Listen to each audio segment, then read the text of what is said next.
it's Game Awards this last week. I was kind of watching them just as we got the party started, and I kind of watched them throughout the rest of the night, even when I had to leave for my little situationship. My little situation, not situationship. Hold on. Pause. Hey, yo, forever. But what happened is this one game in particular, a game I've talked about a lot because I played it, won a lot of awards. And of course, that either has people excited, people who like, I love that game. That's cool. Or it has people mad, like, how this game win all these awards? This game is this, that, and the third. A game a lot of people probably never even played. And I find that, of course, to be hilarious. We just talked about this last week. People really just like being negative sales. Negative shit moves on the internet. More people will come and because people will be mad that you don't like their game, or people gonna be like, yeah, I too am mad that this game that I don't know anything about won awards that I don't care about until I care about it. And so I just find that so fascinating. I think I'm gonna try to in 2026. I'm really just gonna try to push the positivity in my socials and in my life in general. Because I can't keep letting the algorithm win the game and push us sideways. Feel me? So we'll see how that plays out. But that is my intent, man, to try to be more positive on the positive tip. It's not that I come through negative at all. I get sometimes I'm just like this week no news stories because of negativity. This week I got a couple of news stories. But one's a real positive one, and one's kind of like, get this motherfucker out of here. But it is what it is, you feel me? So, I mean, that being said, let's chat a little Game Awards. Did you know Game Awards was popping last week? Did you care? Neither. I know you didn't care. I have to ask that. That's for the audience. That question was for them, not for I. I know, and I answered it. Now they know. I neither knew about it nor did I care. Fair. So let's just run through the winners. Player's Voice winner was Wuthering Waves. Don't know what that game is. Don't know what it's about. Never heard of it before. So I'm mad that Wuthering Waves won the Player's Voice award. I mean, it depends. Who do they beat out? Clair Obscur, Expedition 33, Dispatch, Genshin Impact, and Hollow Knight Silk Song. Oh my God! With the murderers are like that, they won. Holy shit! Let me just do a quick search. Sidebar. Never heard of a single one of those fucking games. Wuthering Waves is a story-rich open-world action RPG with a high degree of freedom. You wake from your slumber as Rover, joined by a cast. This is all, mind you, this whole thing is like lightweight in Chinese. So I think this is what. So the player's voice award is the one that the people can vote on, and basically just seems like Chinese people voted for that game.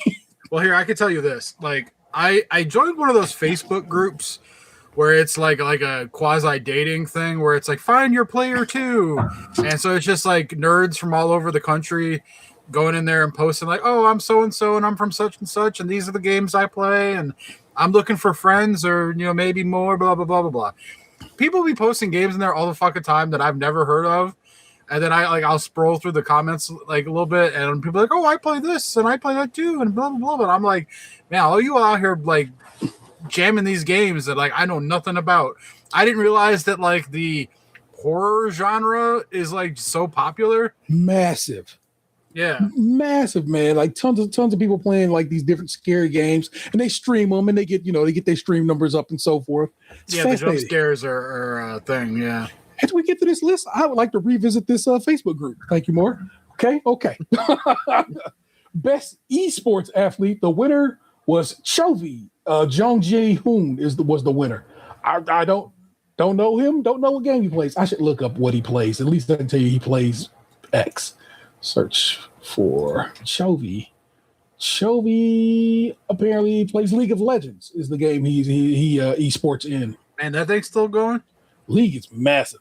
I played a little bit of League back in like 2011, 2012, something like that. Best esports game was Counter-Strike 2, which is also still going.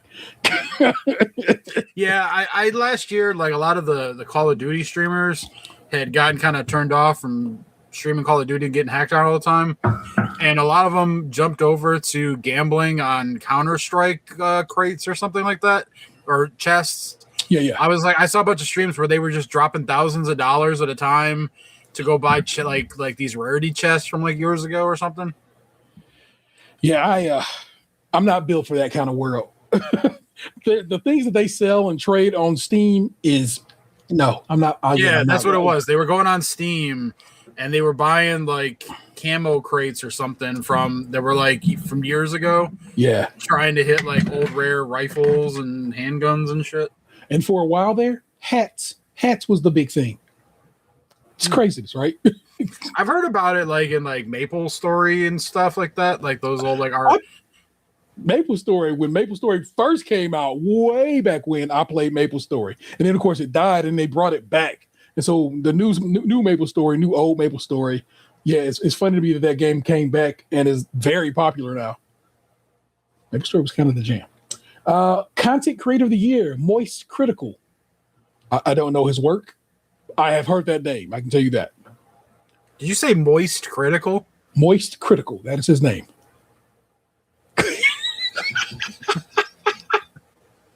It's okay. It's okay. Most anticipated game. I mean, I bet you can guess. Well, maybe. I don't know. I mean, like, I hope it's not a Call of Duty game. No. Not after this year. What's the fucking game? Like one of those like Elden Scroll games. No. The most anticipated game is, of course, Grand Theft Auto 6. Oh, yeah, the game that's never going to come out. Which basically has been that way for about 13 years now. So, the best adaptation. So, this is basically something they got a movie or TV show, whatever, made for it. Another easy one. Fallout? No, wasn't even on the list this year. The Last of Us Season 2 is the winner of that one this go around. I still need to watch that. Yes, you do. And I actually I have some time now because I mean we'll get to an entertainment, but like I finished up what I was watching today. Cool. Best multiplayer, Arc Raiders won. Best sport / racing, which is a weird thing to put into one category. Those would be, in my opinion, two very different categories. But best sport / racing, Mario Kart World. I mean, that's got to be like kind of like if it's just racing, how many racing games can there conceivably be? Is it just like Forza and F125? No, there was no Forza this year, so no. But Sonic World Cross World's another kart game. So there's a few that came out. You know what I'm saying, of the race game. Recreation, but spelled like a wreck, like car wreck, was another racing game this year. So there are several. I just think, like I said, I feel like sports and racing should be separated. Because in sports, you got Madden, you got what was once called FIFA, but it's not anymore. You got the NCAA game, and people are making, they make other ones or whatever. So 2K, of course. So there's enough. But those are like one title per sport. It's not like there's like 7 different basketball 2K variants, whereas like racing has like a bunch of, so it's like I could see separating racing from the rest of them. Yeah. But like I feel like you have to lump the sports games all together because it's not like there's 7 different Maddens. No, I agree with that. I think there should be a sports category, blank, stop it right there, and there should be a racing category. I don't think they should be together, is what I'm saying. That's one category, sports and racing, for some stupid reason. And I don't think that's smart. Your best sim / strategy winner is Final Fantasy Tactics, the Ivalice Chronicles. Yep. Oh, yeah. Your best family game, Donkey Kong Bonanza. Your best fighting game, I don't see a winner listed. They just have these up, so I don't know who won best fighting game. But the nominees are 2XKO, Capcom Fighting Collection 2, Fatal Fury City of Wolves, Mortal Kombat Legacy Collection, and Virtual Fighter 5 Revo World Stage. But which one won? I don't know. They don't have it marked. Best RPG was Clair Obscur Expedition 33. Best action adventure game, Hollow Knight Silksong. Best action game, Hades 2. Best VR / AR game, The Midnight Walk. Best mobile game, Uma Musume Pretty Derby. It's a game where you race pretty women, horse women. It's a thing. Pretty horse women? Yeah, you know what? I know what I just said, and you know what? I should probably show you representations of it. Are we talking like centaurs here, or are we talking like attractive? What are they called? Jockeys. I'm trying to find you a good image of Umasame. That would be cool if they were centaurs, wouldn't it? Yeah, this works. Let's open this image. Or maybe not. Okay, there we go. All right. And I don't know if this is going to fully explain itself, but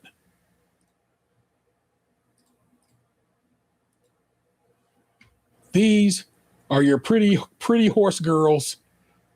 And as far as I know, so it's a gooner game. Oh, faux shizzle.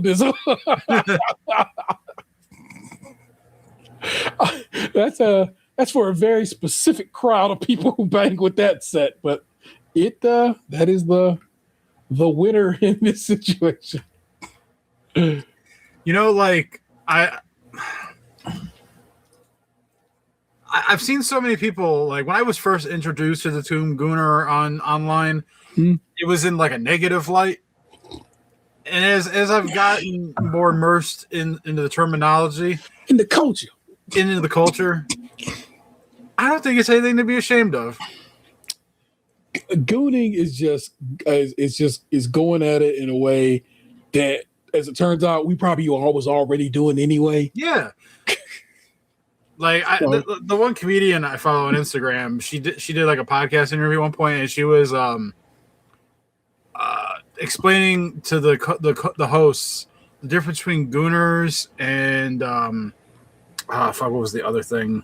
Like edgers or something? Like edgers. Okay. And she was saying that like gooners were like really supportive of women or whatever, where like the other ones were like kind of like could be potentially violent. And she's like, I would have gladly accept the support of a gooner any day. And I'm like, the way she explained it, it was like, I was like, okay, yeah, this is nothing wrong here. Like, they're at home just kind of doing their thing, like online, like gushing over women, but like they're not like hurting nobody. Gushing is a particular turn of phrase, my guy. Yeah. Shit. Where were we? Incels? Maybe incels was what she was comparing it to. Yeah. Dangerous people. You know what I'm saying? Yeah. So because she was saying that the gooners were just at home edging all day, bricked up, but like they were positive, like they support women. Where she's like, incels like will push you down the stairs. That's what she said. Okay. The comedian was Maddie Mays. Like for those, I'm not trying to steal credit, like not tag. Respect on Maddie Mays. If Box gets me a link to it, I'll put it in the show notes. And if not, go look it up. Your best debut indie game, Clair Obscur Expedition 33. So right there, that's already three wins for that game. Best independent game, Clair Obscur Expedition 33. Best community support, Baldur's Gate 3. Best ongoing, No Man's Sky. Games for Impact, another game I played this year and loved, South of Midnight, very great game. Innovation in accessibility, Doom: The Dark Ages won that award. Best performance, Jennifer English for her portrayal of Mael in Clair Obscur Expedition 33. Best audio design, Battlefield 6.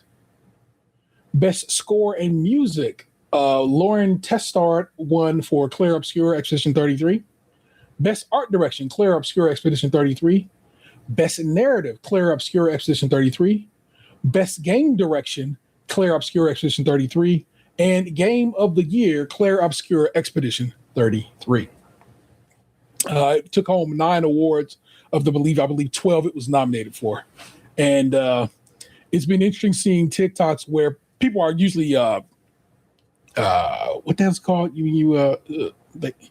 Stitching. They're usually stitching videos. I'm not seeing videos in my feed of people being angry about Clair Obscur. I'm seeing people stitch a video and be like, having people be mad about Clair Obscur, and then going on displaying like, y'all gotta chill, man.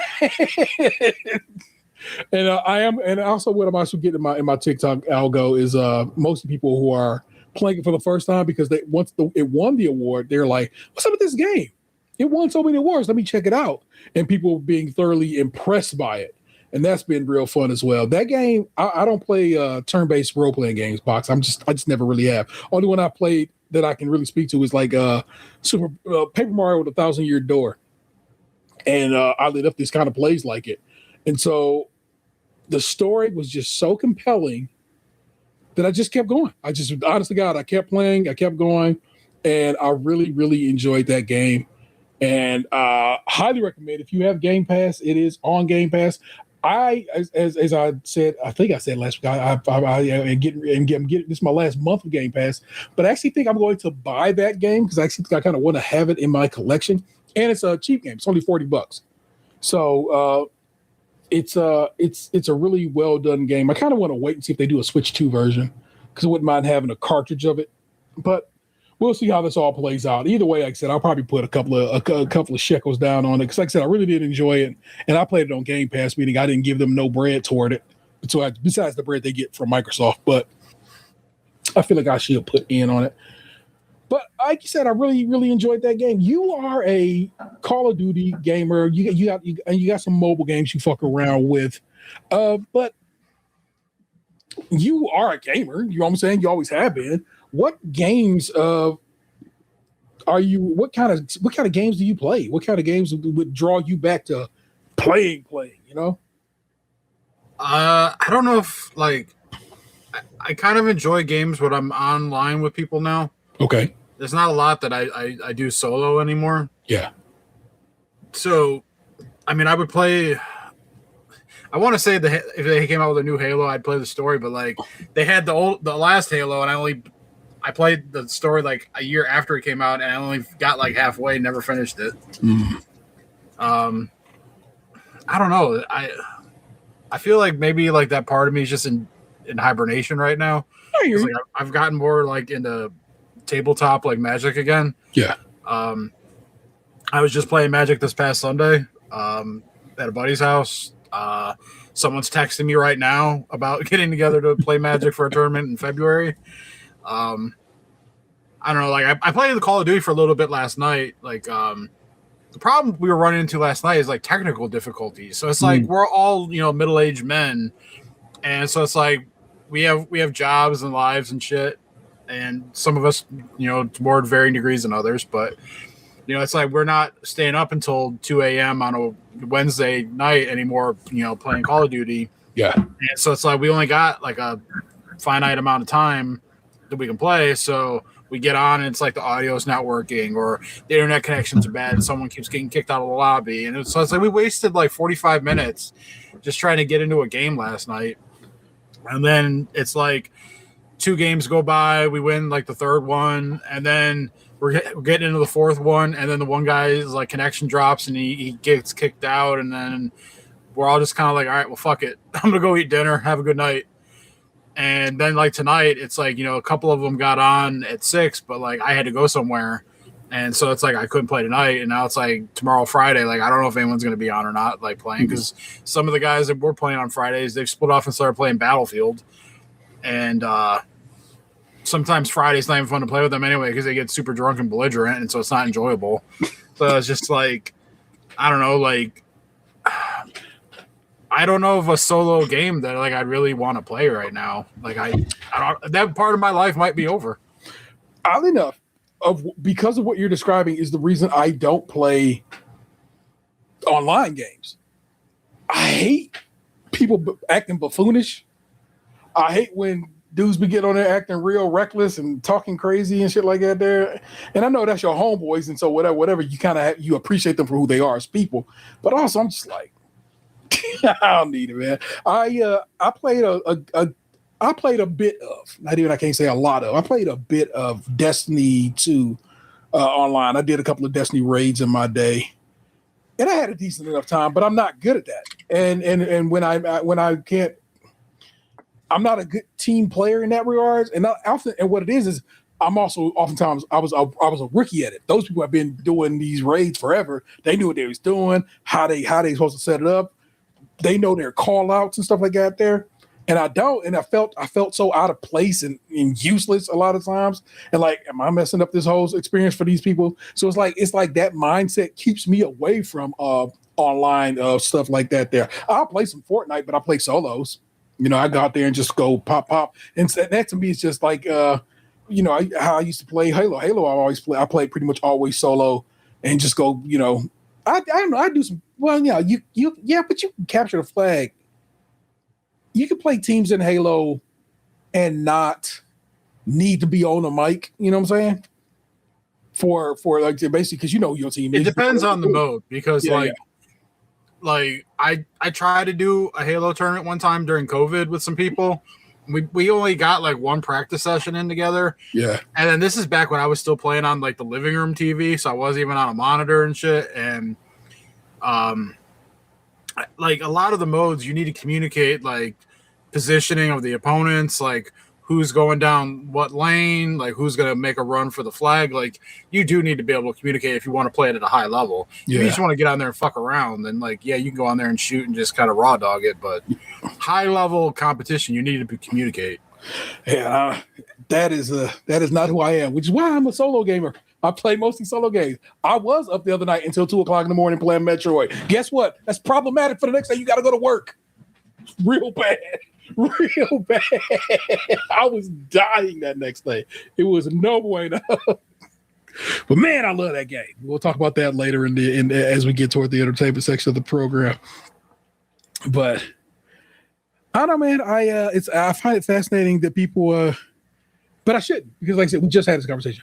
Anger is what makes the internet move nowadays. It makes the algorithm move. It's what gets people to come and watch your content, and it's what gets me to block you almost post haste if you're talking wild and reckless about something I enjoy.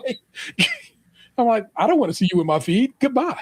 And it's not like I'm judicious with my blocks on any social media. I'm saying it's just whatever. So if you're saying some wild and reckless shit about something I appreciate on any level, food, my sports teams, the video game I'm playing, if you're saying wild and reckless shit, now you can be like, I don't like the Guardians because they're in the same division as the Tigers. Cool. I actually like that. I like that interaction a lot. There's a guy I watched a ton of all season long who was only talking about Tigers baseball. And I enjoyed watching him discuss Tigers baseball because they were our division rival. That was a good time to be had there. But if you was talking some crazy shit, block. Not interested. I don't want to see this in my straight up block because I need you gone in a way that I'm like, I'll never see your bullshit.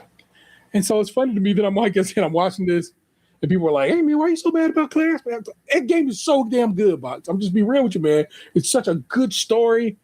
It's such interesting. It looks pretty good because it's in the Unreal Engine 5, so it's a pretty good looking game. The music is insane. It's so good.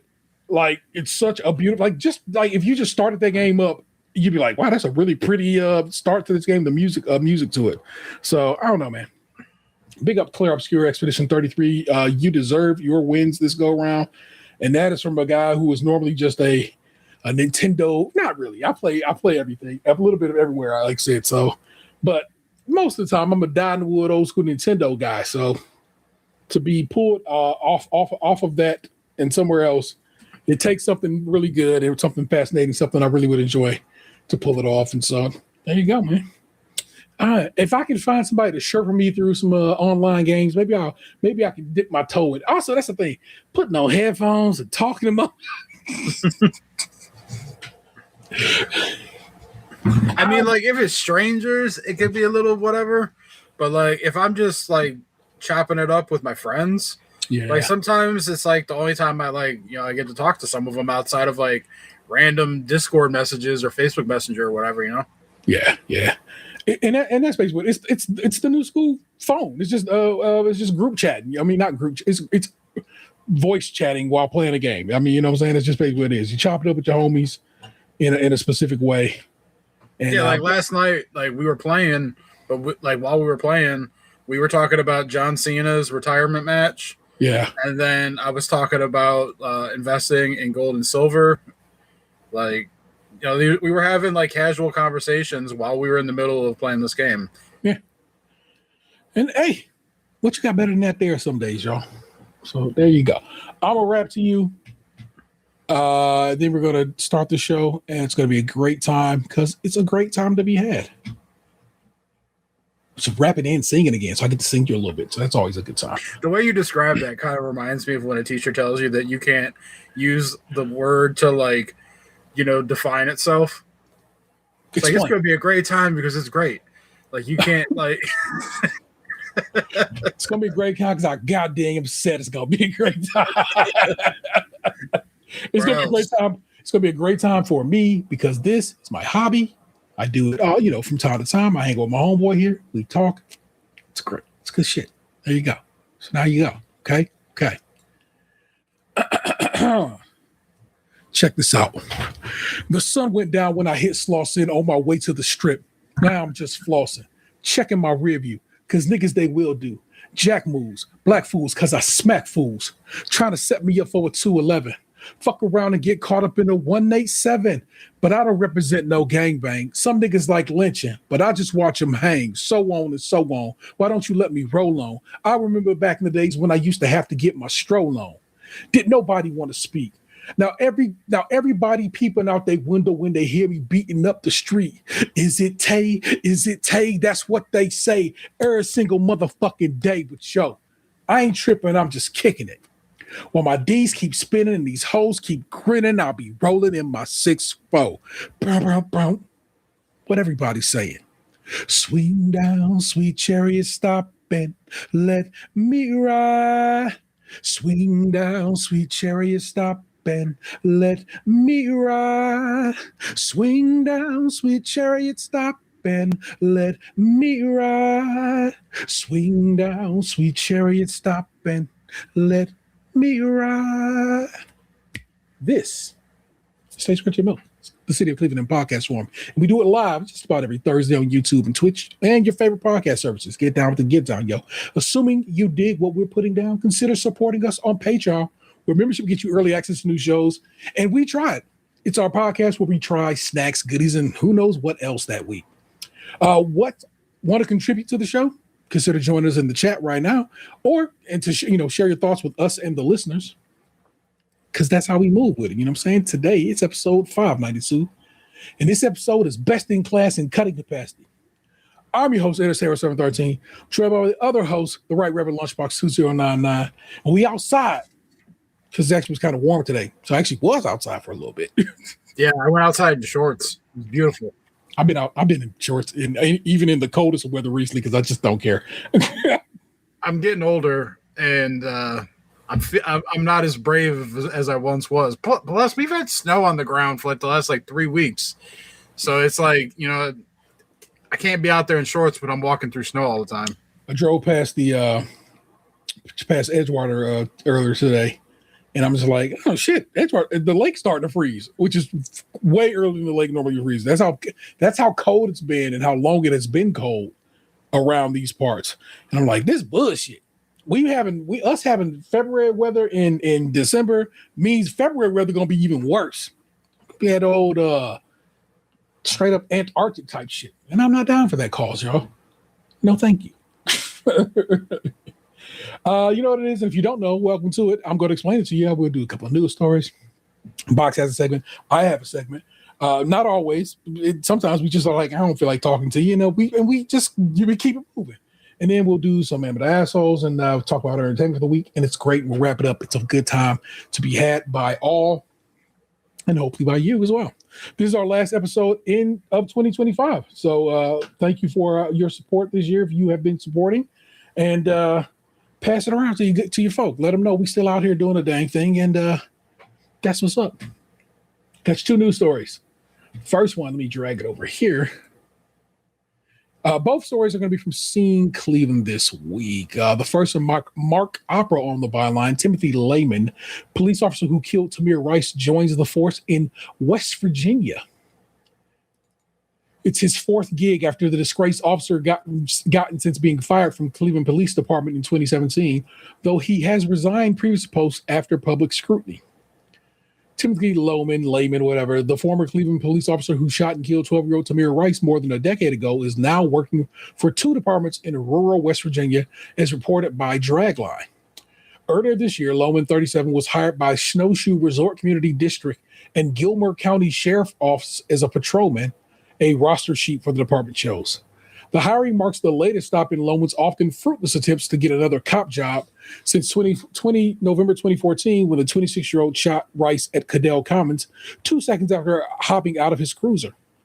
Fired from CPD for lying on his application, Lohman tried his luck elsewhere: Akron, Euclid, Palmer Heights, and even the Cuyahoga County Sheriff's Department, where he failed the written exam. Damn. He then looked outside Ohio. In October 2018, Lohman held a part-time patrol job at the Village of Bel Air Police Department, then resigned days after news of his hiring surfaced. Similar episodes happened at the Tioga Bureau Police Department in Tioga, Pennsylvania, and at the White Sulphur Springs Police Department in West Virginia. Both places Lohman left after public scrutiny. Samir Rice, Tamir's mom and head of the Tamir Rice Foundation, told the ACLU's Dragline she believes Lohman should never work in law enforcement again. He goes back to a broken system and broken officers, corrupt officers being promoted to higher positions or being hired to protect and serve communities they have failed over and over again, Rice said. These communities should be scared for their lives. Subodh Chandra, Rice's attorney, added, Timothy Lohman has no business being entrusted with a badge and a gun, and those who were imbecilic and heartless enough to hire him should be stripped of their jobs, just as has happened in other communities. The Rice family hopes people will rise up and protest, just as they did in other times where Lohman was entrusted with a weapon again. And anyone with decency and safety concerns should boycott the Snowshoe Resort until it takes some sense into the district. Can't believe people are hiring this idiot who cannot pass a written exam. Literal idiot. So I'm not just saying it because I think he's an asshole, because whatever. But a man who cannot pass a written exam to become an officer and a deputy. Stop hiring morons. Okay. This is also a problem we got with police officers now. You put dummies in these jobs, and then of course they start power tripping because finally somebody will respect them because you have a gun. They don't actually respect you. They're just scared you're gonna kill them. So yeah. So fuck that dude and his old D student ass, and may he soon be out of a job again. Just go work at a store or work at a factory. Go get a job that doesn't require you to carry a weapon, because you are known to kill motherfuckers. Don't do that. Or go get a job where killing motherfuckers is the gig. Go become a hunter. But like Dog the Bounty Hunter? I don't think killing is a part of that. You're supposed to bring those people in alive most situations. Yeah, do they have like dead or alive bounties? Like, is that a thing? That's got to be a thing still, right? No, I mean, I don't know. I don't know, because I feel like if you give them the option and then say they fuck up, and then they're just gonna start killing people and be like, "Oh, I thought it was Fidel Castro." A long since dead man. I had to think of something, but it turns out it was like Frank the Gardener. It's like, how do you oopsie your way out of that? Is one dead or alive an actual thing? It's got to be maybe for like terrorists, though. Yeah, I feel like it'd have to be safe for like an Osama bin Laden type. Yeah, one dead or alive was a real, though rare, practice in the 1800s through the 1940s American West, primarily used by private agencies, railroads, and the Pinkertons, rather than governments. It authorized killing only if the suspect resisted arrest, not a license for cold-blooded murder. Yeah, see, and how corrupt people are, I'm sure there was just people that had grudges against people or whatever. They were putting out wanted dead or alive, but they had the power to initiate it.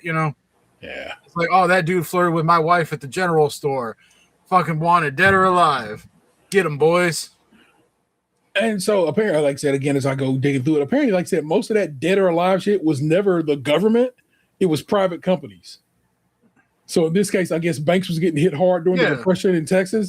That's some purge shit. Yeah. So the banks would be like, bring me dead bank robbers, and you get $1,000. That's crazy. The companies for a while, and probably if you thought about it in this day and age, you can probably go to Supreme Court right now and be like, I'm just trying. That's literally empowering people to like murder people and then just put like plant like a bag on them. Like it's like shooting a dude and putting a bag of weed in his pocket. Bro, that's like, why he was dealing drugs, man. He had to go. Those like states that have what's it called? Stand your ground laws. Motherfuckers just like I was standing my ground when I shot this dude who was on the sidewalk way far away from my front door and caused no real issue. Come on. Can't you see I was standing my ground? It's like, I think you just want to shoot that guy. Or a guy, because that's the thing. That's the point. It's not necessarily they be shooting. It's strangers. I'm just gonna pop that stranger over there. Yeah, man. Guns is a wild boy, man. I tell you, because like I said, what is the adage I'm saying? Everything when the gun is your hammer, everything's a nail or whatever, something like that. You feel, you know what I'm saying? I had a whole toolbox with me this past week. So I don't know, man. That's a wild one, but like I said, I'm gonna give you some positive. We're gonna flip it. We're gonna give you some positivity. Is it my alma mater if I didn't graduate? You claim it, right? Yeah.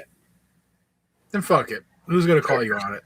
All right. CSU's director of esports on the growth of the university's varsity team club program. Greg. Where'd I get Ken from? I'd like to see in my head where I pulled a Ken out my ass. Don't know. How do you see a K to be agreeing with me? Kula is this gentleman's last name. Greg Kula is on the byline here. CSU, my alma mater, and my child's current school, although they are home for winter. So that's kind of a good time for winter break. 4 years ago, Cleveland State's esports program was formed around and had about 20 athletes competing in athletes. How do I feel about that, Daniel? I don't know. I can't tell you how to feel. Athletes. I'm gonna let it walk, but I'm also thinking we should come up with a better turn of phrase for these esports.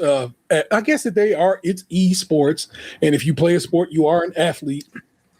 It takes a lot of hand-eye coordination to be able to play these games at a high level. Oh, I'm not disrespecting them. I'm also just was like, I don't know. I do feel like though it gives it a little like too much oomph. A little too much dip on your chip with that athlete, okay? Yeah, like when you put like random 19-year-old gamer, fresh out of high school gamer kid, and you're just like, oh, he's an athlete, just like LeBron. Like, is he? I wonder who the LeBron of esports is though, because he out there. He's somebody who really good at this shit. You know what I'm saying? So respect it. He would probably be like the. I mean, I don't know if he's a gamer. I know he's like a live streamer, but what that iShowSpeed kid? Yeah, he is a decent gamer, isn't he? So, I mean, like I see every time I see him out there, he's like with his shirt off, with a six pack out, like running like fucking marathons against people, and oddly enough, involved in athletics. So it's like for him, kinda. But I'm gonna put some respect in your name, CSU, and your athletes competing in 5 games. This is when they first started. Now, esports has grown to about 45 individuals in the varsity program and over 100 people in the club portion. With the growth at CSU and worldwide of esports, the Horizon HORIZONE Roundtable spoke with the director. So this is the Horizons piece that's in Scene Cleveland. Spoke with the director of esports at Cleveland State, PJ Farrell, to get the rundown on the ins and outs. Ready, player one? CSU's program was initially part of the athletic department and competed in 5 different games: Valorant, Overwatch, Rocket League, Super Smash Bros. Ultimate, and League of Legends. With numerous students who play each game, one might wonder how they practice for an event. Our Smash Ultimate team will go to local events a couple of days a week. There's an event in Brunswick every Tuesday that happens for Smash Ultimate where a lot of professional players go. Did not know that. Each game has other people helping coach. Some are even just the students. But Valorant has some extra help recently. For our Valorant team, they have not had a coach traditionally, but we did hire somebody from a tier 2 organization that came and watched us online, and we gave them a little bit of a fee for just helping us out in the last month or so. Overall, there's a lot of ways that they prepare, but each game has unique challenges. We kind of prepare them for the tournaments, but most of the time they just scrimmage online.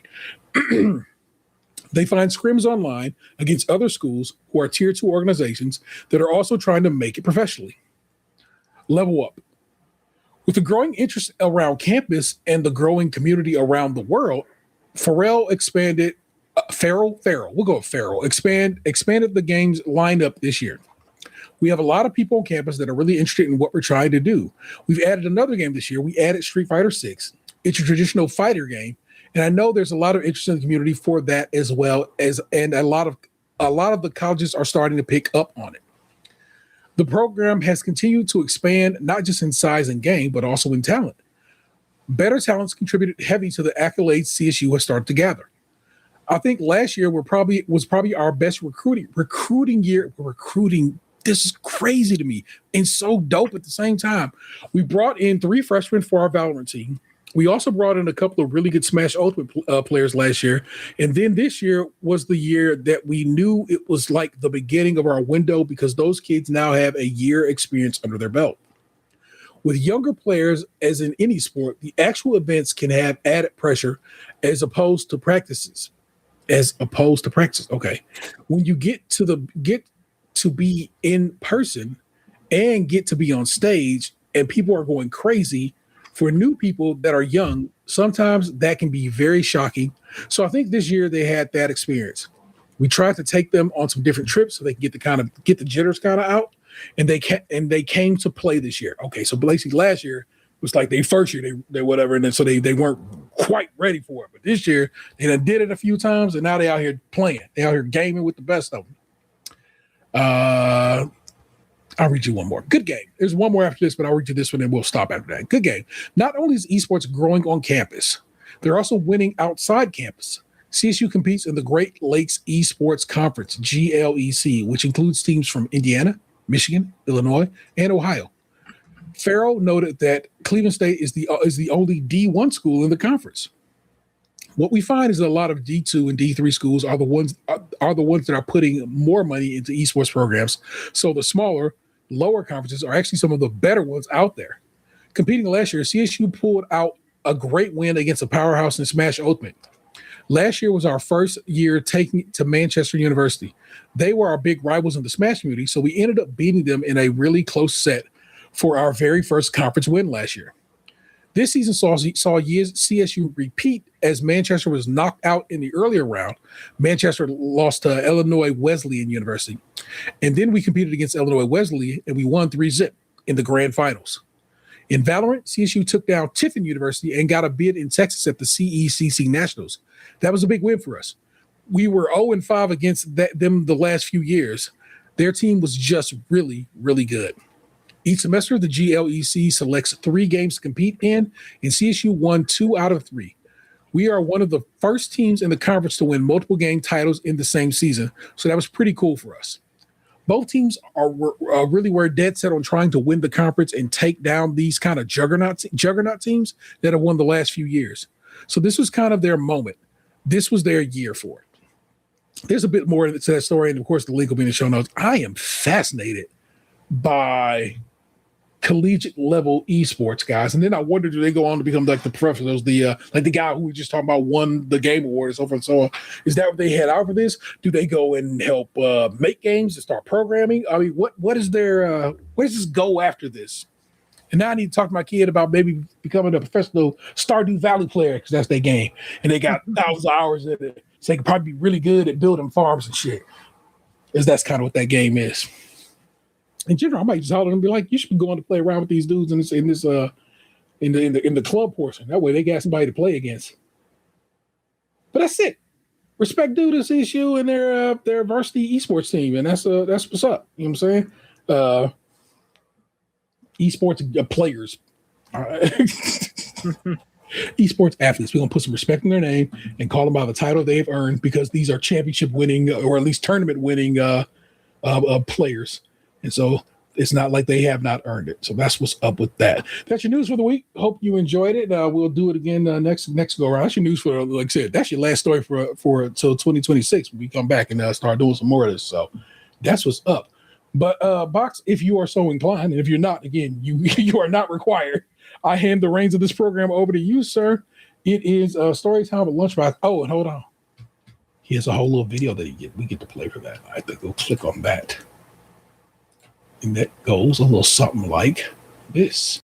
I hope it's like the Wonder Years where like you got me like playing in the front yard by a white picket fence, and then like me looking lovingly into like my crush's eyes as I kiss for the first time, and then all of a sudden I'm getting on a boat to war.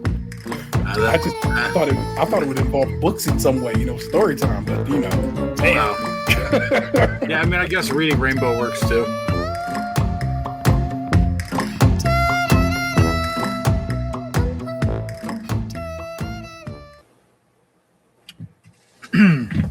So we spent all that time talking about guns in the news story segment, and I shot guns this past week. You were talking about trying to learn. That way you ain't caught off hand. If you're having a situation where you got a gun, you know what the fuck you doing with it. You know what I'm saying? Well, I mean, yeah, I had shot guns once before in my life, but it was like 20 years ago, maybe even like 21, 22 years ago. Definitely at least 20 years ago. Yeah. And I had made some plans like a month ago with my dad to go to the shooting range because I had like a 4-day weekend from work this past weekend. So I had taken like a Friday, Monday sitch. I did as well. How funny. Yeah, so I picked up my dad, and we ended up going down into Valley View, Ohio. There's like a gun range that they opened in the same parking lot as like the Cinemark movie theater down there. Okay. And we just shot my dad's 2 handguns. He brought a 44 caliber and a 9mm handgun. And I'll tell you, man, like the incidental charges add up fucking quick because it was like we had to buy, like my dad had some ammo, but we had to buy some ammo. Yeah. Like the box of ammo we needed was $29. It was $5 for earplugs, $4 each for a pair of goggles, safety goggles. It was $40 to rent a lane for an hour, an extra $13 to have a second person in that lane, which I don't understand why we need to have a second charge, but whatever. I guess because you're not getting another $40 out of them, so you got to make your money somehow. Yeah. Then because we had never been there before, we had to pay a $6 yearly lane maintenance fee. So it was like by the time all this shit added up, for us to just go in there and shoot some guns for a half hour was $103. But now you own the goggles. I do technically own the goggles, even though I bequeathed them to my father to put into his gun bag. And the earplugs. So you the earplugs were disposables though, so the little box is down 2 pairs now. But going forward, if this becomes like a thing you guys want to go do, that you can go probably get earplugs off of Amazon or whatever, so you'll be fine with that. You're prepared. You're better prepared going forward now. So next time you guys go, it'll be like 50, 60 bucks, and right? Now I'm on the mailing list for the shooting range, so they're emailing me every day about guns and ammo. So that's been pretty sweet. I don't know how much ammo costs. I don't even know is that something they just send in the mail? Ammo? Yeah. I mean, you can walk in there and buy it right now. You know how they weird about sending batteries in the mail? You got to have a big warning on the box. And I wonder if bullets is the same thing. Like, hey, this is full of. Be careful. We're driving around with this shit in the summertime, okay? In the back of this U-Haul truck is hot. Oh, that I couldn't tell you. Yeah. But like I said, I can tell you that box that he purchased, or whatever the fuck it was $29. Yeah. Well, or should I say I purchased because it went out my credit card. He did end up buying me lunch afterwards, and then he bought me food the next day too. So I'll call it square. But so yeah, we went in there, and I hadn't held a gun, like I said, in over 20 years, and I didn't realize until more near the end that I was not holding the gun wrong, but I had my arms butterflied out when I should have had them more down. Mhm. Once I did that, I had more control and I was like aiming better. Mhm. But like, I feel like if I did it a couple times, I'd actually be really good at it. Yeah. I can tell you, like, to those who've never fired a gun, there's a drastic difference in the recoil between a 44 caliber and a 9mm. 44 caliber has got some fucking kick to it. Like, Yeah. you feel them bullets. But a 9mm is just kind of like pink, pink. Fascinating. Yeah, it's like you can sit there and just pop, pop, pop, pop, pop, and you barely feel the thing. But with a 44, it's like pa, pa. There's a lot of gun kick. Is 44? Was it a revolver? Or is it also a magazine? You know, It was his is also a magazine. Okay. They were both magazine loads. Okay. Very good. Yeah, I be knowing. Y'all don't think I know, but I be knowing. Yeah, and like we were there probably at about, I would say 11 a.m. because we tried to go to a different place first, but they didn't have like safety goggles and earplugs and shit. Like we tried to go to the place like kind of near my house. Yeah, I was about to say, like it's like a one kind of in your area. Don't you slide over? Yeah, we went there, but like I said, they didn't have the stuff we need because my dad couldn't find the various safety precautions that they're required. Yeah. And he didn't want to spend $20 on like the headphones over the ear joints. Yeah. Because he's like, I've already got a couple of different pairs like at the house and this, that, and the other. And so we ended up going the other place. And they were like, the first one felt kind of like more like a mom and pop kind of like local joint, where like the second one felt more like going into like Walmart of sorts, like the Walmart of guns. A little more corporate. Yeah, where they had like everything and like, and of course the place was like twice the size and shit. Walmart is already the Walmart of guns. Well, I meant you'd be like the department store. We'll call it like the Sears of rifles. Would I be comfortable there? I didn't feel any racism, and there were black people there shooting. Okay. There you go. It matters to me. You know what I'm saying? Yeah. I don't want to go in a situation where I'm like, especially when motherfuckers got guns in their hands. Like, I'm like, you feel me, right? You feel me? So, yeah. If I had a nice conversation with the cashier. Yeah. It's funny because you know how like at our company years ago there was a guy who worked in a different office in a different like city in our state. Yes, same name. Yeah. I have run into people in my life that know him. Like a person who sat next to me on my flight to Vegas last year knew him. That's crazy. And while I was checking out, I had to show my ID to the cashier for the waivers and everything. And she goes, "Oh, I know someone with that name." And I go, "Oh, did they work at such and such place?" And she goes, "Yeah, they did." And I went, like, "Oh, I used to get his emails." Yeah, I used to get phone calls for him. He pissed somebody off. And then I told her, I'm like, "Yeah, this isn't the first time this has happened." And I'm like, "I wonder if he ever gets this for me." Like, he runs into someone that knows me, and they're just like, "Oh yeah, I've heard of that guy." Just out here like ships in the night. That's hilarious. Do they have guns for rental, or is that something I need to come here with my own piece? Honestly, I don't know. I think they do. But I my dad had his already, so like it wasn't like something I was looking into. Yeah. They definitely sell them there. I can tell you that. But yeah, like I think they do, but obviously charge for that kind of thing. Yeah. They did. I know they do like instructions, like you can hire an instructor and stuff. Okay. Not to be putting your dad's business all out there. Is he only a small arms guy, or does he have some long guns? I honestly don't know what's all in his armory. Okay. I believe he has a little bit of everything, but I don't know that for sure because this is actually the first time I've ever done this with my dad. Like obviously never having done it in 20 years, but yeah. I know he has like stuff, but like to what he has, I don't know. I asked that only because, like I said, I would. Again, I told you I never want to own a gun, but I would like to know how to use a gun, just like kind of like similar to you. I'm saying I'd like to be able to use one, not I don't have to be perfect. I'm saying I don't got to go join the Olympics, but I like to know how to use one in the clutch. You know what I'm saying? Like, here's your safety, here's your hammer, here's your slide, and all that good shit right there. You know what I'm saying? And so that was the thing about it too. Is like my dad didn't go over any of that shit with me before we got into the lane, and like when you're in the lane, like there's people around you shooting guns. So there's like even though you have earplugs in, like you still hear that shit. Yeah, and the lanes aren't like giant rooms. Like you're literally in like a little booth of sorts. Yeah. And so there's not a lot of conversation to be had. And so like I had to use common sense and kind of like the little bit of experience I had from 20 years ago to make sure that I didn't do anything fucking detrimental, because my dad didn't show me, like he didn't even say that the safety was on.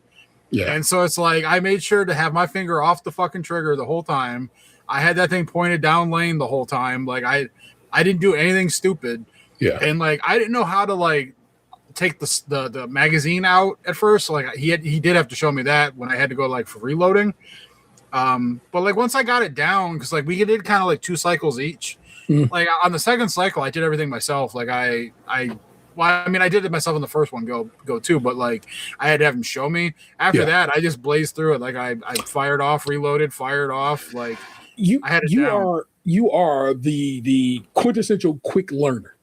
You learn and you know it, and now you know it. That's just how you move. So I get that. And I wonder if it'd be the same for me. You're like, hey, what the hell I gotta do? Hold on. I feel like that's how I would be. Yeah. And like I will say that like, because I don't have a ton of experience and I hadn't done it in so long, I did have like some of those nerves at first of like just making sure that like I didn't do anything fucked up. I didn't like hurt anybody or kill myself or anything. And but like once I got kind of like into it, and then when I realized that I was doing it kind of wrong, because like I'd never had proper instruction. Yeah. And when I went shooting with my buddy, he had like a 22 rifle. Yeah. So it was like you had to hold a rifle a certain way because in the nature of the gun. Yeah. So it's like I didn't have like a lot of experience holding a handgun myself. So it wasn't until like I said, like I was kind of on the back half of the second go around where I realized what I was doing wrong. And because it does affect your shot, like the way that your wrists kind of bend and the way like your arms move when the gun's firing and everything, like it affects your trajectory. Because we were shooting at targets that like on the targets we had, the areas it was going, it was kind of telling you why it was going that way instead of in the middle. And so like once I kind of made the adjustment, like I was banging kind of bullseyes. We were shooting about 10 meters out or so with the handgun, which like I was fine with. Like, like I'm not a marksman per se. I love it because you said meters. I'm like, look at old European boy here. It's meters and not feet. Well, when I play Call of Duty, the gun range on the game is meters. It's meters. I know. And they just had the numbers on the wall, so I just assumed it was meters. We should be doing shit in meters, with the exception. We should be doing shit in metric, with the exception, in my opinion, of ovens and weather, because 100 means something in Fahrenheit. It means something completely different in Celsius. So, and I feel like baking and outside temperature, that's where we do, you know what I'm saying, standard. And metric for everything else. Metric for distance, metrics for measurements, you know what I'm saying, milliliters, all that good shit. That's solid. Those numbers work. Kilos and all that shit there. Weight, you know what I'm saying? Great. But that's why I had to chuckle. My man went for meters, got real European on your ass right quick. Actually, he got real global because there's everybody but us. we're the weirdos here. I love it. I actually very much. I'm as you can hear. If I'm not implying it, I very much am interested in that myself. Maybe we'll research that and see if we can get some action popping, and your boy can get some knowledge in my head about that particular situation. I'd like to definitely learn up on that, man. What I just like, as if you've been listening to recently, and this last half of the year, it's been a lot of boxing as pop, and I kind of dig that. You know what I'm saying? My dad has gone on to glory, and so I am a dad, and so I try to be a decent father. But it'd be real dope to have a pop I could go shoot some guns with and go buy some gold with and eat at terrible we did that on Saturday. Went to the coin show with him on Saturday. Nice. Did he get something? Yeah. He bought some stuff. Good. I bought a coin. Yeah. And then I actually went to another coin show on Sunday too, like without him. That I found another one out in like Westlake, and I went there with my buddy Jack. Yeah. And that one wasn't as nearly as big. It was like kind of tiny in comparison. But like I bought something at both spots. Yeah. Long time listeners, Jack has eaten pizza with us and also performed at our one live show we did. So if you know, you know, and if you don't know, now you know. Jack is another character in the SKiMiverse. So it's good people. I'm saying I helped Jack get his Nintendo Switch too. So there you go. Yeah, that's why I didn't do the ching ching thing on the name, because I'm like, he's been on the show. There's no need to like fucking censor this. He's been here. Yeah, he's folk. He's fab. So I'm glad. I like that you're. I'm not saying you're introducing him to it, but I kind of am.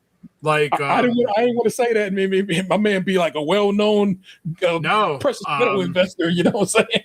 No, like I was, while we were at the show, I was like telling him things. I mean, actually, like I was on Whatnot the other day, and one of the auctions I was in, the guy was selling like autographed copies of like the 2026 like Red Book, and on Amazon it's like $18 plus tax or whatever, and I managed to scoop up 4 copies out of that live stream, all autographed by the editor for like $36. So I was gonna keep one. I was gonna give one to my dad. Then I was going to give one to Jack because he's just starting out. So I have like a 4th one, like unclaimed, just like whoever wants it. What is that? It's kind of like an encyclopedia of sorts for coins. Okay. That's actually, I came across a video recently, probably TikTok, where someone they were going through where their grandfather had passed away. They were going through his stuff. And they found tons and tons of coins. And they were smart enough to look for your wheat pennies, your buffalo nickels, so forth, things like that there. And the coins that were actually would have been minted with silver from back in the day. They knew what to look for in that regard. But to have a book like that, so they could actually probably maybe go through and do a little more research if they were so inclined, I think that'd be kind of good to have. So smart. I'm glad that's a thing that is. Who's autographing these? It was the editor. I don't know who he was. Whatever. I guess like the guy who was running the stream said that he'd come on the stream with them when they were doing like a 24-hour stream once. Yeah. So they were like the books they were auctioning, there was just extras they had left over. They were trying to clear out inventory. Yeah. And like I said, they were underpriced from what Amazon charges for the book straight up. And I kind of wanted one of those to have on hand anyway, just for reference point. And then when they put up another one, I was like, well, shit, I can grab one for my dad. And then I had bought the first 2 for like 12 each. And at that point, too, I'd already bought so much other stuff in the stream that I had free shipping. So, like, whatever I bought at that point, it was like whatever. Yeah. And then they had like, they put up 2 at the same time. They're like, oh, this auction will be for 2 of them. And then, like, people were trying to bid like the same of what I'd paid for the other ones, like the solos. And I was like, well, shit, I can grab those and give them away to other people. So I bid it to 14, and no one outbid me.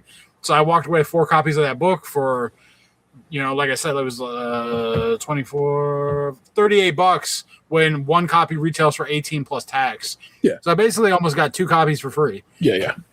Excellent. Good shit, man. And like I said, they're all autographed. Granted, it's by the editor. Who cares? Whatever. But still, it's a niche little thing that you don't get if you just buy it off of Amazon. I was more wondering why I would want whomever this is his autograph, but there you go. Yeah. He's well known in those circles, and why not? So that's what's up. Very well could be. He could be coin famous. Like I just don't know. Coin famous is a great one. Oh my gosh. Well, good shit, man. There you go. That's a solid bit of a tale from one box. So I guess it's my turn, and may I be able to do my turn without no one coming down the stairs and telling me we need to leave, because that's what happened last week. Okay, so I'll push this button, and y'all gonna wish me luck.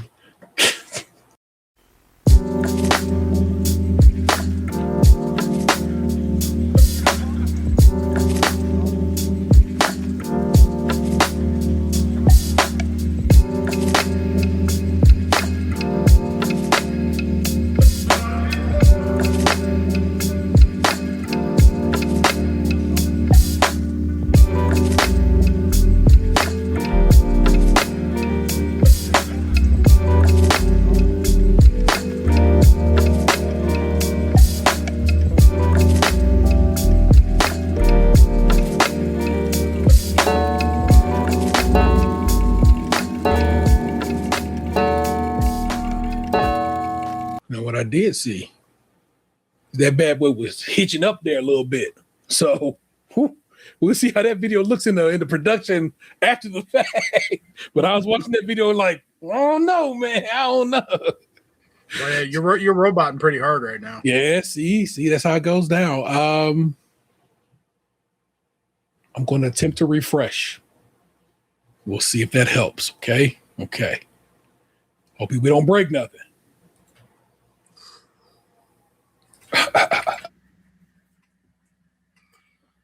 Well, hello, everybody. Boop. How about now? Definitely better than a minute ago. All right, then we go with hopefully this is better and it works and everything's still going and we're still live. Like a minute ago, you were roboting and you were all pixelated. Yeah, like I said, I saw the video like trying to like throw up on me. I was like, oh God, this video is about to die on me.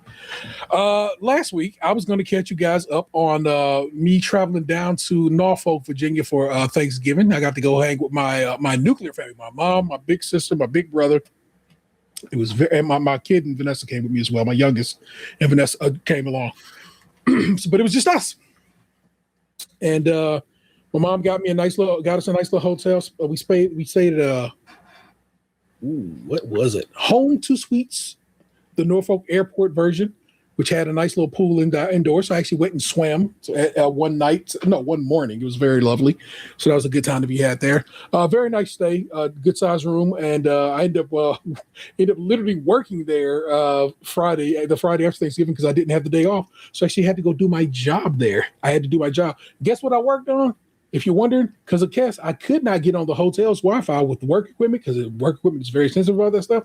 But it did let me hotspot, and so I worked all day on my phone as a hotspot. Crazy. Can't believe it worked. It worked well. I did a pretty average amount of work, although it was kind of a Friday after a holiday. Guess what? I was not really trying to kick it and do the dang thing on that. But I did okay, I think. Interesting things that occurred here. So, of course, I told you guys that was going to be a record store day.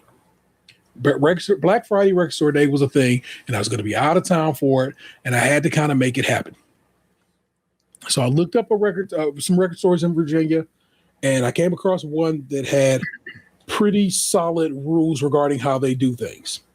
And basically, you show up early, and I mean early, and they give you they do groups of 20. And so you go in groups of 20 and boom, that's group one. Group 2, 3, 4, 5. I ended up in group 5 and I was number 12 in group 5. So I'm not gonna lie to you, I was very worried I was not going to be able to get the records I was there to get, but we'll talk about that one shortly. But you know what ended up happening? I'm there early and I get walked up on by a lady who's like, hey, are you here to buy records and stuff? I go, oh, yeah. And she goes, do you think you'd want to do a live shot with us for the news? And talking about, Black Friday and stuff like that there. And I'm like, oh, yeah, sure. No problem. I'm definitely glad to do it. She also pointed out to me that I was standing at the wrong place to get my ticket. I had to go walk down the shopping center, whatever, overhang to go get where I was supposed to be to get my ticket for the event. And what's nice about the event is this is AFK Books and Records in Virginia Beach, Virginia. And basically they say, come here at this time. Let's come here. If you're here early, you know what I'm saying? We're going to do our little early bird. We'll give you tickets, get your tickets, and then go kick it. Go do whatever you want to do until it's time for you to come back. And so basically I was there at like 6 a.m, got my ticket, and they said, all right, come back around 8:45. And I was like, oh, sick. I can just literally go back to the hotel and just kind of lay down. Is exactly what I did. No, couldn't lay down. I had to go back and actually sign into work, but that's what I ended up doing. I got to go back and be at work on time. You know what I'm saying? So that was pretty decent. But I sat there and hung out waiting for the lady to do this interview because she wanted. We were going live like 6:30 a.m. And she turns her head toward. I moved my car and I told her camera person, "Hey, I'll be over here. I went and moved the car, and she turned her head and looked to see if I was still around. And as soon as she did, I got out and said, okay, hey. And I came over and I did a little interview. Now, I don't have the live version. The live version was a little longer and so forth and so on. But I do have the edited version, which I, of course, had to edit some more because they used my real name. So I hacked it down. And how about I share with you guys me on the local news? I think you'll dig it. Another shopper takes research deals ahead of time, even how to line up efficiently. They had an entire setup on their website. You'll get a ticket. I want the early ones because there's records I want. Says shopping local doesn't just support the community, it can actually save money. Shopping local is the way to do it, you guys. I'm telling you right now, the internet will have its deals and I can't knock them. But go around, look around, call your places and see, hey, what are you doing for Black Friday or just the season in general? And I'm telling you right now, you'll save a couple of bucks. In Virginia Beach, Jordy Clark, 13 News Now. I like that, like you're on the news in Virginia Beach, but you're wearing a Cleveland Guardians hat. And it stays crunchy and milk. With your stays crunchy milk hoodie. I like that. The brand is out there. Also, so basically, here's the deal. I'm on camera basically every week when we do this show. So I know what I look like on camera. I know how to talk. And so I felt like, okay, and we do this live every week too. So I was like, I didn't sit there. I was like, oh my God, I hope I don't sound like a buffoon. I think I sounded pretty good. Good enough that they use my voiceover to talk about shopping locally, which I think is pretty kick-ass. I didn't look, I'm a big dude, but I didn't look I didn't look gross big on camera. You know what I'm saying?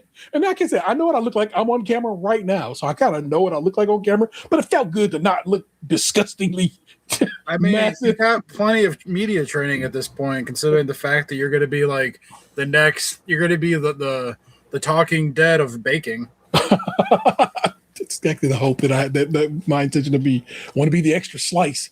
And so, and that's the thing. I was like, okay. And that's why I felt real good about it. And my mom was like, oh, look at my baby boy. And I'm like, Mama, I do this shit live every week. This is nothing to me to be live on a program. But I also took I guess I can dig that picture. I took a little selfie with them after the fact and thanked them and they thanked me, and it was very lovely. You know what I'm saying? So it was a good time to be had.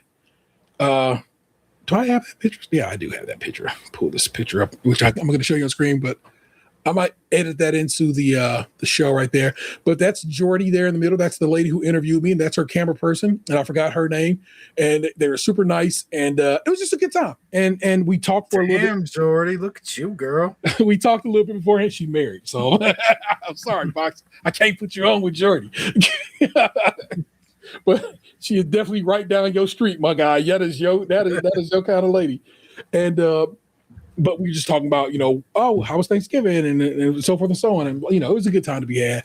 And I told her straight up, oh, I'll definitely be taking your shit and editing it into my podcast. So I'm not gonna say I got permission, but I definitely let him know it was going down like that. And she goes, oh, so you know what's up? And I'm like, yes, I do. So it's all the good. But how random was that? You know what I'm saying? So I'm group 5. I'm standing there in line, and this always happens. My kids will tell you this. My partner will tell you this. Box has been around me, and when I'm in these situations, I kind of make line friends. Just do. And this guy sitting right next to me, and he's like, he starts coughing. He's like, oh man, don't worry, it's not COVID, it's just weed, because weed's legal in Virginia. So he's just sitting there ripping a bowl, hanging out with me in line to go into the store and get our records. And so how this process works is, saying you get this group of you get your group of 20, you go into the bookstore.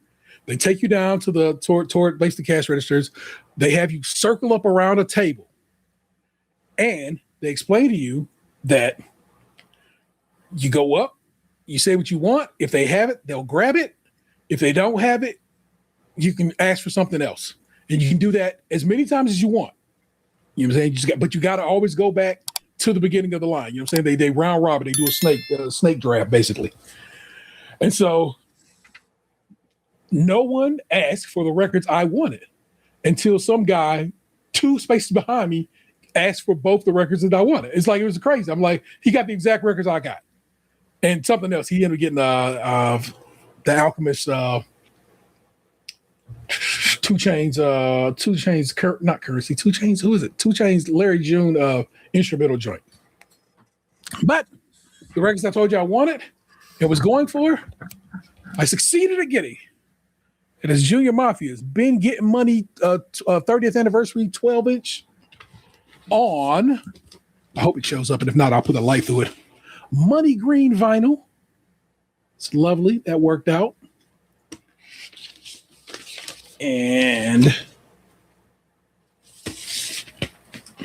very excited about this one, of course. You know, this is the one. I had people on the lookout for this one around the country for this one, buddy, but I got it myself. It is Little Brothers, The Minstrel Show. It's their 20th anniversary remaster issue. It comes with this lovely, what's it called, an Oni or Obi script, which is a thing Japanese music and games and stuff comes with. It's very kick-ass. I love the way it looks. It's on 180-gram vinyl. So it's on heavy vinyl, which makes for a good bit of playing. It's on real heavy black vinyl. And it's pretty kick-ass. And so I'm just very, very, very happy to have gotten this. I got my records. I leave the record store, and there's this lady there who is a FedEx employee who is just biding her time before she has to go to work. So she's hoping she gets in there, and she's also hoping they still have these records left for her because she's in group 6. And then she's also in group 6 number or whatever. She's like, hey, can I have your ticket? I'm like, I don't care. There's actually a guy at the door. He knows you're not in the group. I am the group in. But here, you want my sticker? Have it. If he let you in early, cool. And if not, sorry for your luck. But while I was gone, my oldest son was watching my house, and this record landed on my my porch. It was just laying there in the snow because they really was disrespectful about how they delivered this record to my house. It's like, come on, y'all, it's a package. Put that bitch somewhere where it's dry. But my son came and got it for me. It's Virginia, oddly enough, Virginia's own Mad Skills. This was his debut album from 1996. This is a 2025 repressing. It's called From Where?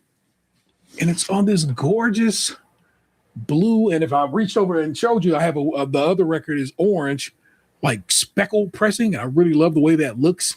Yeah, that looks cool. Yeah, it's a pretty fun record. It reminds me of like the computer graphics we used to make back in the early 2000s. Like when we do like the splatter backgrounds and shit. Yeah.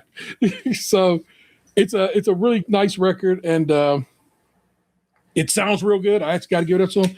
Get On Down is who I got that from. And oftentimes Get On Down pressings are lacking. But this one sounds real good, and I was very happy to get that. And so that was a fun time to be had there. As for Thanksgiving with my family, I came down with mac and cheese. I made the turkey. I made dressing, little chicken sausage in it. If you're wondering what's going on with the dressing, I made chocolate chip pie. My sister loves chocolate chip pie, and I was glad to be able to make those for her. And I made a peanut butter pie because my son wanted a peanut butter pie, and I was like, all right, now I actually made that while I was down there. I actually went to the store on Thanksgiving Day, and I was glad that it was open. I went to Food Lion, which is one of the grocery stores they have down there, and they were very nice. And the lady, the cashier, was like, "Do you have but basically their Giant Eagle card?" And I'm going, "Nope, I'm sorry, from out of town." But don't you worry, I give you mine. And she gives me her. She lets me use the store Food Lion card, so I get the discounts. And I think that's so dope. And everything turned out good. My mom was impressed with the turkey because she like is always like, people are always like, turkey's so dry. I'm like, that's because you got the wrong people making your turkey. I make a mean ass turkey. And indeed, I made a pretty mean ass turkey. It was really good. I knew my mac and cheese was good because I made a small one for Xander, and he was like, "Bro, that was the best one I think you ever made." And let's bring you into the circle of the Treehouse of Trust here, the circle of how I got my mac and cheese to be right this year. I watched somebody else make Teeny's mac and cheese, and they were having the same struggles I was having, and that I think they were just like, they felt they were like, what happens is they kept saying to themselves, just trust the process and keep going and keep going. So I, just like them, trusted the process. And I cooked my flour for the length that Teeny said to cook the flour to. And instead of just straight up salt, which is a part of the recipe, I use MSG. I have a container of MSG, and I was like, let me just straight up use MSG. And I use that in the cheese sauce. And MSG is a type of salt. It's a glutamate. It's a type of salt, and it brings the flavor out in savory dishes. And also, I'm told it's pretty good with some sweet dishes, some sweet dishes that have savory notes. Boy, I tell you, that was the best macaroni and cheese I've ever eaten in my entire life, and I made it. That shit was crazy. It was wild. I was very happy with how it turned out. Because usually I had my youngest was here to do it for me, but they were in school still. I had to fucking grind this cheese. But my kid pointed out to me that I probably could use my blender. The blender I have is actually strong enough to I probably could have dumped it in there food processor style. And maybe next time we'll try. But I sat there grating cheese by hand, and it really, really turned out well, y'all. And it was very good. Why do you tell me the cheese was so good? And my family was impressed with it as well, which I'm like, oh, that's dope. That means I did it. Like I said, my oldest was impressed with it. My mother and sister and brother and guests were impressed with it as well. And so I was like, okay, I did the damn thing there. And I really, really, really appreciated how that everything turned out well. My mom made basically a German chocolate cake sans the nuts because my sister's allergic to them. And my brother can't have them either because he has Crohn's. And so, imagine the icing of a German chocolate cake just without the pecans in it. And that was very good. She also made greens, and I hadn't had greens in years. And when I had greens back in the day, I didn't like because I found them to be bitter. But my mom's greens this go around were very good. And I very much did enjoy them. I was like, these is good as shit. Again, I ate really well on Thanksgiving. I basically only had a plate and some change. I didn't eat too crazy, so I kind of kept myself, respectful, and so that was nice. Do you ever see the videos online of like white people trying like quote unquote like black people food for the first time? Yeah, I always chuckle at it because they say some just out of pocket shit that makes me embarrassed. I never seen somebody say so. I mean, I guess I hadn't seen those. What I have seen is people, they just have a look on their face like, I can't believe. I mean, I saw one the other day where it was like a white dude and his wife or whatever, and they were like a food truck, and he ate something. He goes, "I'm black now," and I'm just like, calm the fuck down. Like you're getting like, you're trying too hard right now.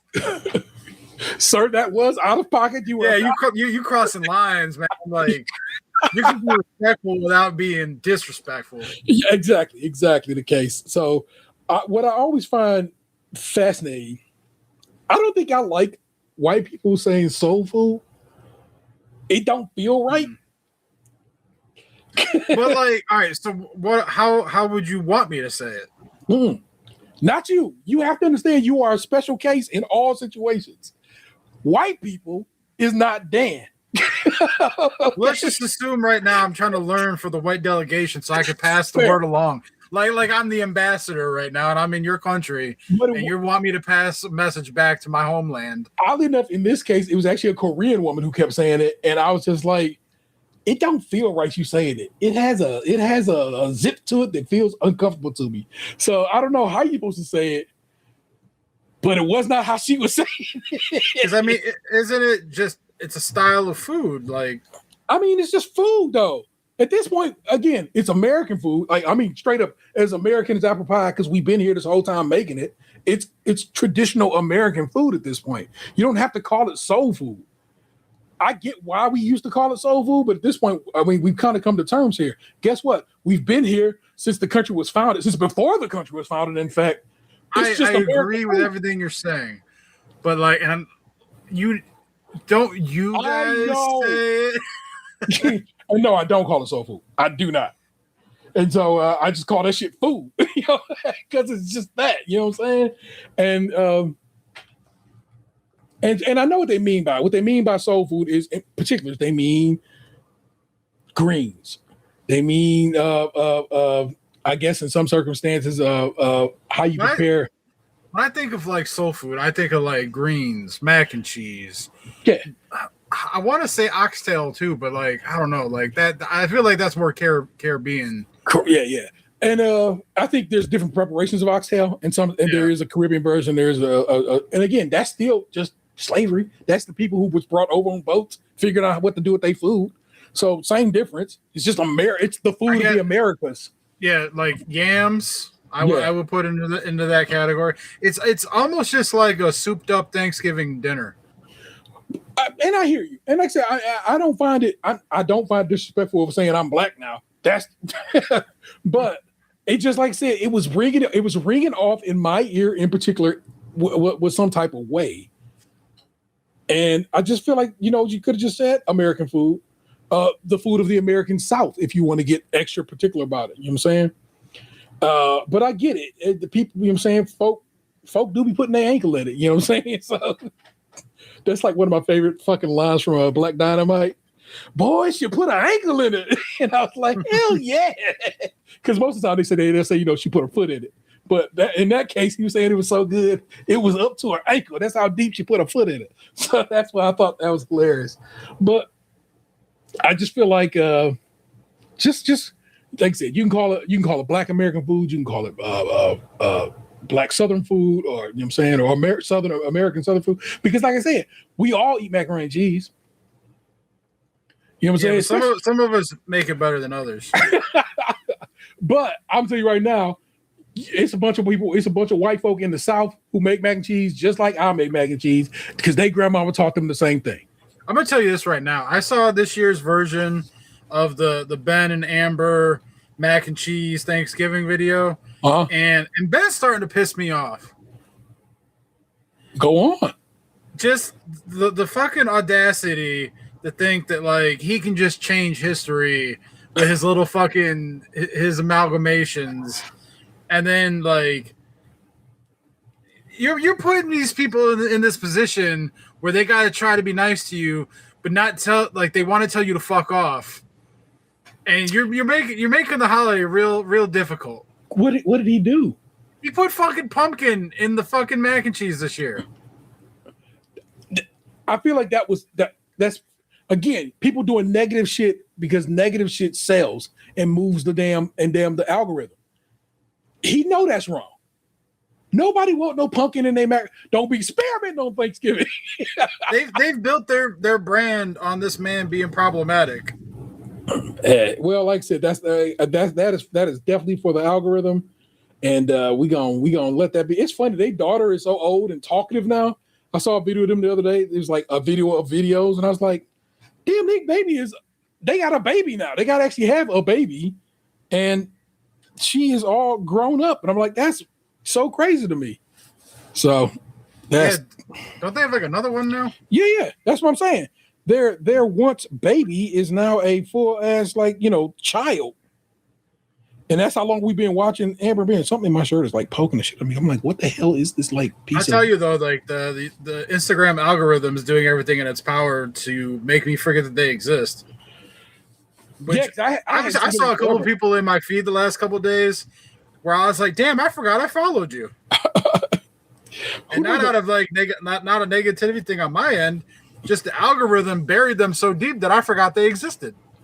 I was on my Instagram the other day, and I was like, I haven't seen Jackie Smith-Jovich, who used to be here at Channel 8, in a minute. I was like, yo, where has Jackie been at? She moved down to Shreveport, Louisiana, where she does news with her husband down there. And I'm like, I have not seen Jackie in fucking forever. Wonder what's going on with her. And I go and I look, and I'm like, oh, she ain't posted since April. So there you go. So it's not like it's not being fed to me. She just ain't posting on IG at this point.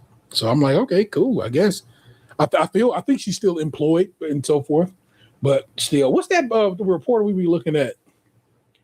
I have a few in my thing now. The little thick white girl who be I follow her on Facebook and it's like Selena something or something like that. Carissa or some shit, right? Yeah. It's something. I think their last name starts. They both names over like a CC. Yeah, she cute. I ain't gonna lie to y'all. She cute. And then I feel like sometimes she takes the things she's reading wrong. I like that one right there was a compliment, and I don't think you understand that was a compliment. That was complimentary. Because somebody was like, that's a brick house and I'm trying to move in. And I think she felt like she was getting dissed. The baby, you was not getting dissed. That was all love. You know what I'm saying? Yeah. I saw an Instagram video from I think she's trying to like become like a new like I eat in my car and I take videos of me eating in my car type of person. Okay. And she had like a video up where she was replying to a couple a comment, and the comment said horchata cannons. She's a Latina girl, and like she like has cleavage in her videos and stuff, and I was like, damn it if that ain't funny. She tried to make the video almost like she was offended, but she couldn't even get through with it like without laughing a little bit. It's just like you got to know that like people aren't like being negative like that's a funny compliment. It's complimentary. Not necessarily. It just toe the line between inappropriate. Yeah, but it's still. I think that was more in the compliment lane rather than the creepy lane. For sure. So we allow for it. What else happened when I was down south? We saw Wicked for Good. That was lovely, and it was a nice experience. And this was not the first time I've been. So okay. I've told the story of my mother eating an entire gyro at Roger Rabbit at Severance Town Center back in the day, and how it did. I don't know if embarrassment is the right turn of phrase, but it did make me go, "Damn, you eating a whole damn gyro in the damn movie theater? That's wild to me." So we're at the theater. I have a gyro right here that I didn't eat before the show. It's my mom, my kid, my partner, me, my big sister. My brother didn't come to the movie theater. My sister's best friend, is it her kids or is it her grandkids? Because they grown, you know what I'm saying? And then they partner. And then, so she come through. She whips out a can of Sprite for my sister. Can of Sprite. Not a big deal. I've taken a bottle or can of beverage into the theater because they'll have Pepsi products, and I'm on a Coke tip right now, so I've done that. But then she pulled out an entire pack of Oreo, and I was just like, "Okay, this is crazy." Crazy smart. And so she's just coming out of the pocket with all these various foods, and I'm just like, I have never, and I got to give it up. So respect due, because that was just a wild bit of adventure right there. I really enjoyed Wicked for Good. It is okay. Here's the deal.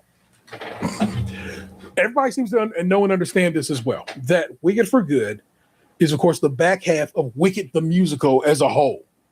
And everybody seems to always think that the first half of Wicked is stronger than the back half of Wicked. And so no one's saying Wicked for Good isn't a good movie. They just know it's not as well put together as the first half of Wicked. In the first, what we had was Wicked Part 1. But Wicked for Good was very good regardless. And so if Wicked was a 10, I'm not saying it was, but I'm saying if you're in your mind, you're like, well, Wicked was a 10 for me, then I think Wicked for Good is an easy 8.75, leaning toward 9. You know what I'm saying? Songs are good, just not as good as the songs in Wicked, because the songs in the first half of Wicked are the super popular songs. Everybody knows them. But in the story's good. The tweaks that you're like, oh shit, that's how that happened. It's crazy. Things I picked up on in the first movie panned out in the second movie, and I was like, okay, I knew that. I knew it. And I was glad that I was right. And so it ended up being a very good movie, and I like how it worked out and how it ended. So respect due to Wicked for Good. I'm very excited about that one. I kind of want to see this Avatar because I want to see Avatar again, because like I said, I had such a good experience seeing Avatar: The Way of Water that I want to see Avatar Fire and Ashes. But also there's supposedly an Avengers Doomsday trailer in front of it, and I want to see that. So that has nothing to do with what I saw in the South, but still. Coming back home, Breezewood, which is right when you get into Pennsylvania, basically. We stopped at Sheets there, and we get some food, and everybody, of course, everybody, mama's going back home too. And Apple Maps takes me in a direction. It's more my fault than Apple Maps' fault, because I knew what I was supposed to do, and I was like, well, let me see what Apple Maps got me doing. And they end up taking me in a direction that gets me all off kilter for a stretch. And I'm like, that was dumb of me. We ended up finding our way back to the turnpike and just turnpiking the rest of the way. But I'm still, for a stretch, we were off in the backwoods of Pennsylvania, and it was nice. I had a good time. We were listening and talking and just cruising and stuff. But still, I feel like it probably added an hour more to my trip that was unnecessary. And so, coming out of Breezewood, you turn left, people. Don't turn right. No matter what Apple Maps tell you, turn left and go get back on the streets the way you're supposed to be. Trust your man on that. And I should have done that. And I doubted myself. I was like, man, well, maybe something changed and I'm just wrong. No, just Apple Maps being weird. Once you lean just a little bit so far one way, they're like, oh, okay, so clearly you want to go this way. And I'm like, no, Apple Maps, it's not what I wanted to do. But that's on me. Solid drive back home. I came home to snow, of course, because it had been a blizzard in my absence. But it was fine. Nothing to it. So that was lovely. But it's a real good trip. I was there from Wednesday until Sunday. We left out Sunday morning. And it was a lovely, lovely trip.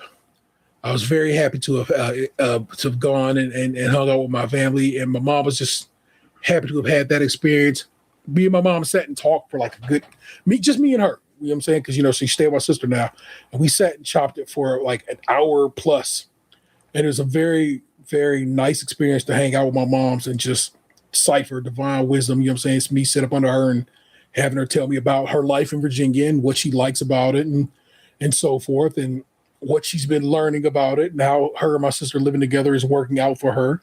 My brother's going to be moving to Virginia sooner than later, so he'll be down there sooner than later, like I said. Worked fine. I took 2 monitors that are still in the back of my car right now. 2 monitors and my work computer down there with me, and a keyboard and mouse and all that good shit. And it worked out relatively well. I got my records like I told you I would. I saw my family. I ate good. I did the thing. And that was that. Now this week, as in yesterday, 2 days ago, I went to my doctor. And I went to my doctor because I've been in my mind, I've been concerned about do I have or how to figure out if I have ADHD. And my doctor was like, I can't really diagnose it. I can give you some medicine for it if you want me to. And I'm like, how is that possible? But I kind of let him walk on that one. I'm like, no, I'm good on taking any meds for this without having talked to somebody who actually can diagnose me for it quite yet.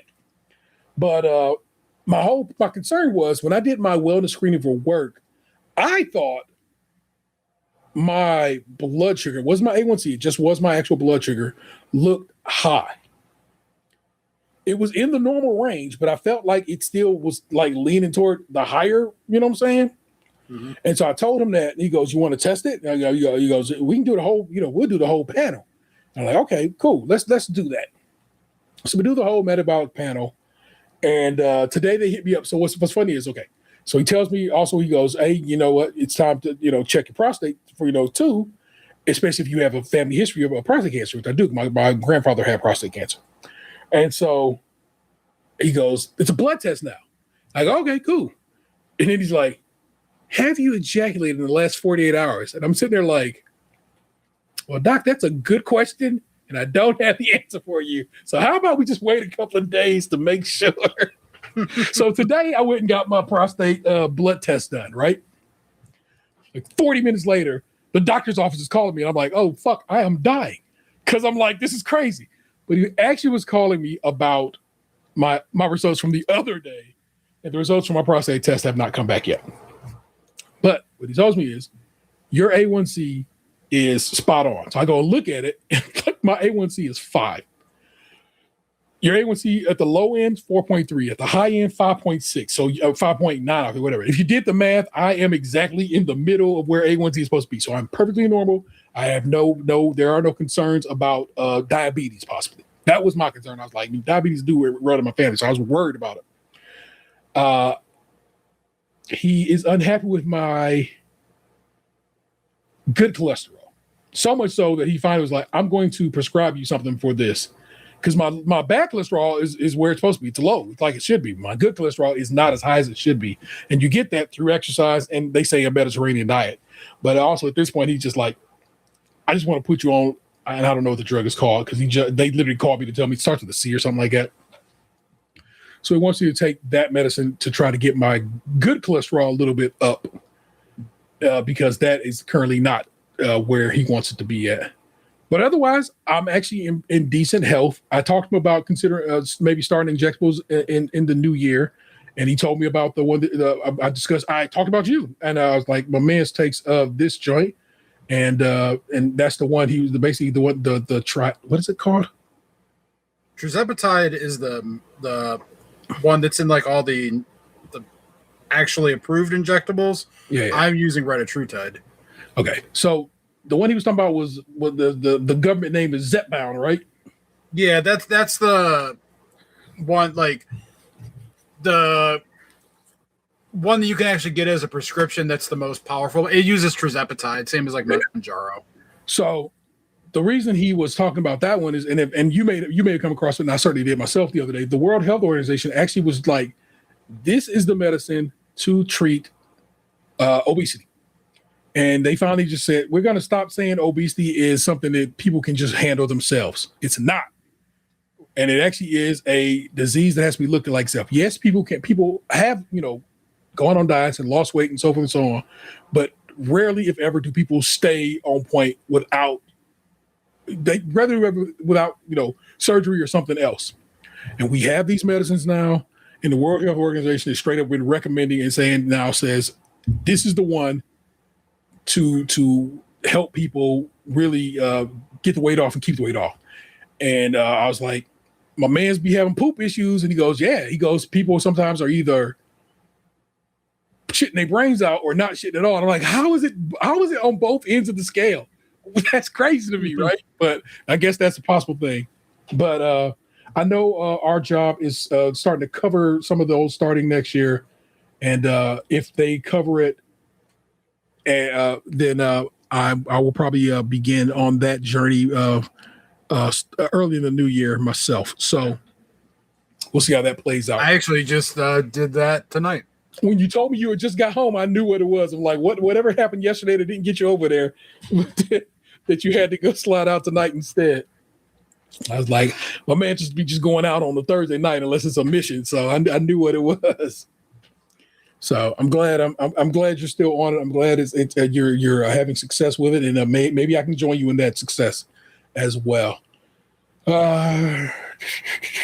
My kids home for winter break. That's kind of interesting. It's fun to have them back home. Though they left last night to go kick with somebody, and I was like, they was like, can I go out? And I'm like, I literally was like, you're grown. I go, if you need a ride, sure thing. Ask for a ride. I don't care. I got you. But I go, you are an adult and you can do what you want to do. I'm not going to be weird or treat you on some old, you have a curfew or something. Like, nah, go kick it. Go live some life.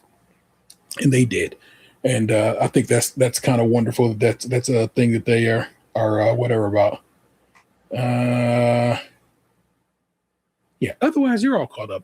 Everybody's well. My that little family emergency we had last week has worked itself out, so we're good on that as well. Vanessa's well.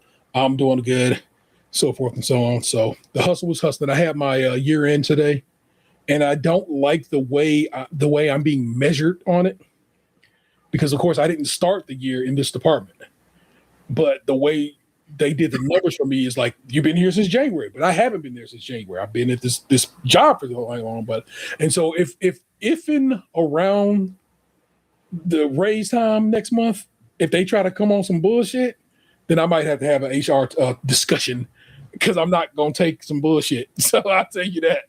So we'll see how that all plays out. I just always assume that I'm never getting anything. It's not that I don't want to have a raise. I just don't want them to use my numbers against me, because I said, I wasn't here the whole year. And in fact, I was in a whole other department doing some other shit. So the year-end review shit don't really matter towards raises, because they plan all that shit out before the reviews are even done. Well, fair enough. So I'm not saying don't fight your good fight. Yeah. All I'm saying is, like, company budgets are done quarters in advance. Yeah. They already decided how much they were going to pay you before you ever did it as a speck of work. True. The year-end reviews are just public record in case we ever fuck up. That gives them a cause to fire us. Yeah. So, but otherwise, that was. I mean, you should all try your very best, and give it your job, your all, because they care about you. I'll be open and honest with you. Give them what they pay you to do, and that's what you give them. You know what I'm saying? Now, if you have desires to move up, then you might want to give them some more, and that process alone. But if you're happy where you are, then if you want to be a manager, you got to work for free for a while. Yeah. Don't do that. And then maybe they'll give you a job if they like you.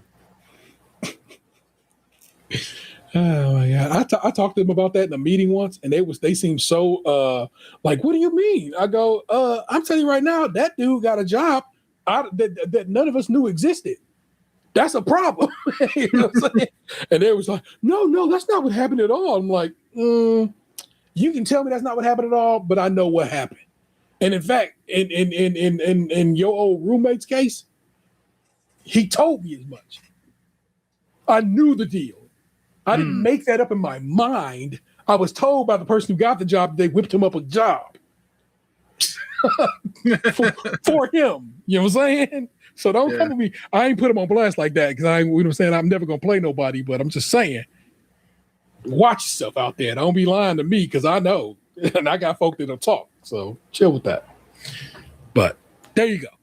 Now you're all caught up on T's shit for the last few weeks as it is, and how I'm wrapping up the 2025. What an interesting year. I turned 50 this year, and I kicked it with my high school besties, and who both turned 50 this year as well. So you know what I'm saying? That's kind of fun. My partner turned 40. My homeboy box here turned 40. You know what I'm saying? And we were hitting numbers this year, y'all. We was outside, putting numbers on the board. The Cleveland Browns are as terrible as ever. The Cleveland Cavaliers are bothering me right now, but I hope they'll figure it out because it's early. It's early going as it is. I don't know what this league is going to do versus the Oklahoma Thunder, but I'm glad they didn't win the damn cup. Man, I don't give a fuck about that cup. Hate that the Knicks won that cup. That I can agree with, but I still don't give a fuck about that cup. It's okay tonight. That's actually that's a world thing. Leagues around the world do those in season tournaments in all kinds of sports, in rugby, in footy, soccer, and so forth. So it's like they're just doing what the rest of the world does. Oh, I know. Yeah, I still don't care. I appreciate an in season tournament. I just do. So I kind of like the NBA keeps trying to tweak things. It's been fun watching. The women's team do their thing because there's some U.S. national women's team do their thing because there's some tournaments coming up for them, and the world wants to believe that Angel Reese and Caitlin Clark hate each other, but they play on the same squad, but it's the national team, and so all of a sudden you're like, oh, so mean they don't hate each other? No, you dummies, y'all thought they hated each other. They're just rivals, school rivals. Chill out. I think they hate each other. These coaches getting fired for dating the students because it was another one. In this case, it was the Ohio University's football coach. It's wild to me. It's like, don't. I don't know, man. I don't know if you should be getting fired for the Ohio University coach kind of had to because he was fucking around with an undergrad. But the Michigan guy was fucking around with a graduate student. She grown. Yeah, you know what I'm saying? I mean, as long as they're over 18, they're all grown. They're all adults. They're in college. Hey, they're experimenting. So I can't call it y'all. But you know what? Every week, when we get there in the show, we didn't make it there last week, so here we are this week. We head over to Reddit and dig a little deeper into the subreddit. Am I the asshole? And sometimes it's great value equivalent AITAH. And we pull some of those and we discover and talk about if these people are assholes. And guess what? It has its own little video package as well. I'm going to play it for you right now.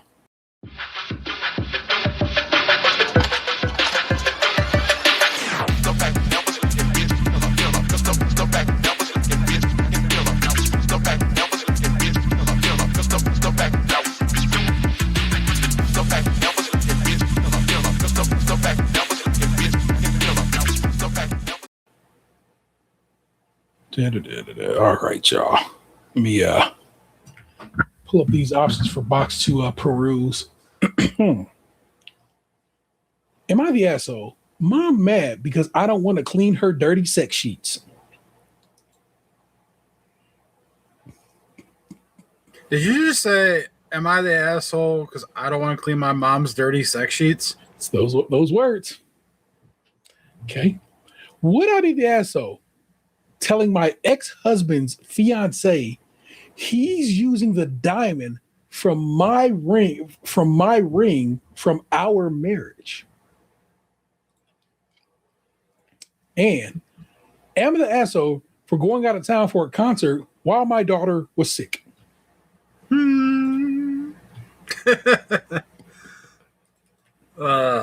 mean, if it was the Eras tour, then you gotta do what you gotta do, baby girl. All right, of those, which ring off the loudest to you, sir? The sex sheets. Oh, that's of course. We had to do the sex sheets. Am the asshole mom mad because I don't want to clean her dirty sex sheets? My mom travels for work and is often away for months at a time. Jesus Christ. Man, so these are just simmering? When she does come home, she usually flies in late, so she likes her room to be clean and her bed freshly washed and made.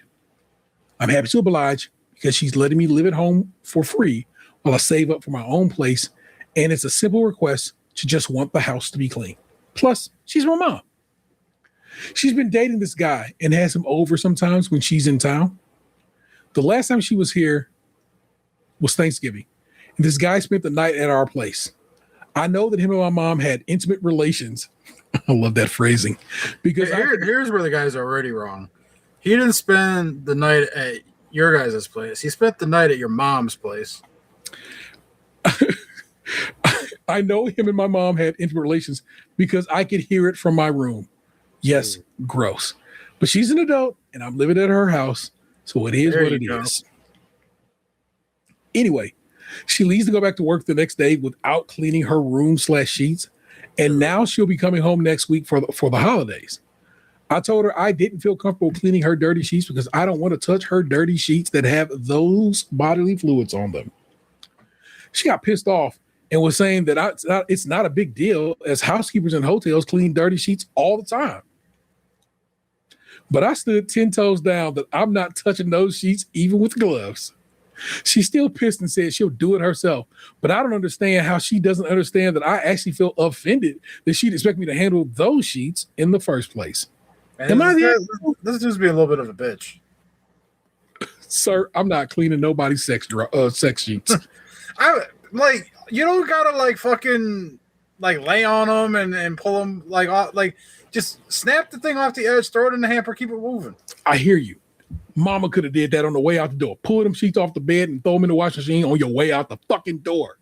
Don't have me picking up your damn nut-covered sheets. Man, there's not on everything.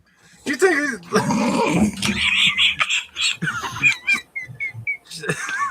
just like with all the fucking money, you put a black levers like cocaine and shit. People be not on everything, man. Y'all need to stop with the germ phobias. I had to fucking clean up my mom's bed when her water broke with my little brother. Shit happens. Sometimes you gotta do what you gotta do. Yeah, there you go. I wasn't happy about that shit either, but I didn't run to Reddit to bitch about it. Well, Reddit agrees that this person agrees with me. This person is not the asshole. Man, your mom's letting you live in her house, and you won't even just do her the solid of removing the freaky sheets and put them in the washing machine. Come on now. First comment is literally the comment I just made. It's not even from me. It's just from somebody else, and that's hilarious to me. Not the asshole. She could have stripped the bed and put them in the wash before she left, which I just said. That's crazy to me that me and Physical Dance 9606 are agreeing on this particular one. Right. Ask you to move into the dryer, sure, and make the bed if you have time. But it takes 2 minutes to strip a bed and start the laundry. Now that's dance kind of thing, but they mean it takes 2 minutes, and she should have put them damn 2 minutes in and just threw them. Yeah, that was a glow in the dark comment, by the way. Next glow in the dark comment, not the asshole. Anyone who disagrees is weird. It doesn't make OP immature / lazy for not wanting to be around her mother's fluids. Also, OP does do the laundry, as she stated in her post. She doesn't want to wash these sheets from her mother's sexual activities. Go in the dark comment right beneath that one. Yeah, OP is fine, and it's a very healthy boundary to not want to touch your parents' jizz blanket, not the ass. Another glow in the dark comment. Good Lord, this is a popping post. Right. It's one thing for OP to have to strip the dirty sheets off the bed, and another for the mom to strip the bed before leaving and chuck the sheets straight in the washing machine. So the OP only has to touch clean sheets and hang them out to dry. Another glow in the dark comment. Why would OP's mother want her own child to touch her sex sheets? Ew. My father has had a very active sex life, and while he may say a bit too much at times, he would never ever want me to touch in those sheets unless they are fresh out the wash, and even then it's a very rare request. It was never a boundary that needed to be established. It was just always there. Once you come into the world, you are done dealing with your parents' sexy juice. No more of that. Another glow in the dark comment. What I find really weird is how a woman who is successful enough to have a regular work travel does not have at least 2 sets of sheets. I feel confident that I do not know any female adults who do not have at least 2 sets. Is this a real story? Another glow in the dark comment. Not the asshole. I'm not your housekeeper. I'm your child. To be clear, I think general cleaning is a reasonable ask, letting of living there. But not going into another person's room is a hill I will die on. I will not clean someone else's room. At most, I'd open the door and put the Roomba in there. There's a lot more glow in the dark comments, y'all. Y'all had to go through it. Like I said, of course, I always put the link in the show in the notes, but still, not the asshole. That's just gross. Another one, not the asshole. You. Box. A lot of soft ass people in these comments. I'm just saying. Your mom was kind enough to bring you into this world, and this is how you repay her. Squirt on some sheets, and now she wants you to wash. And she gave you a place to live. Come on now. Oh my God! All right, which one of the other two, man? Would I be the asshole for telling on my ex-husband, or going out of town concert sick? Concert sick one seems like a layup. Fair enough. Am I the asshole for going out of town for a concert while my daughter is sick? Over 6 months ago, I bought tickets to a concert 5+ hours away from my city. The concert is tomorrow, and I plan to drive down tonight after work and after dropping my daughter off at her dad's. The ticket and my accommodations are already paid for and non-refundable. I've been really excited for this trip since I found out about it. All week, my daughter, 10, has been homesick. She has a dry cough, slight fever, but nothing extreme, and a decreased appetite. I work from home, and it's a slow season at work, so I was able to be by her side all week to take care of her. She's slowly getting better, but still not feeling great.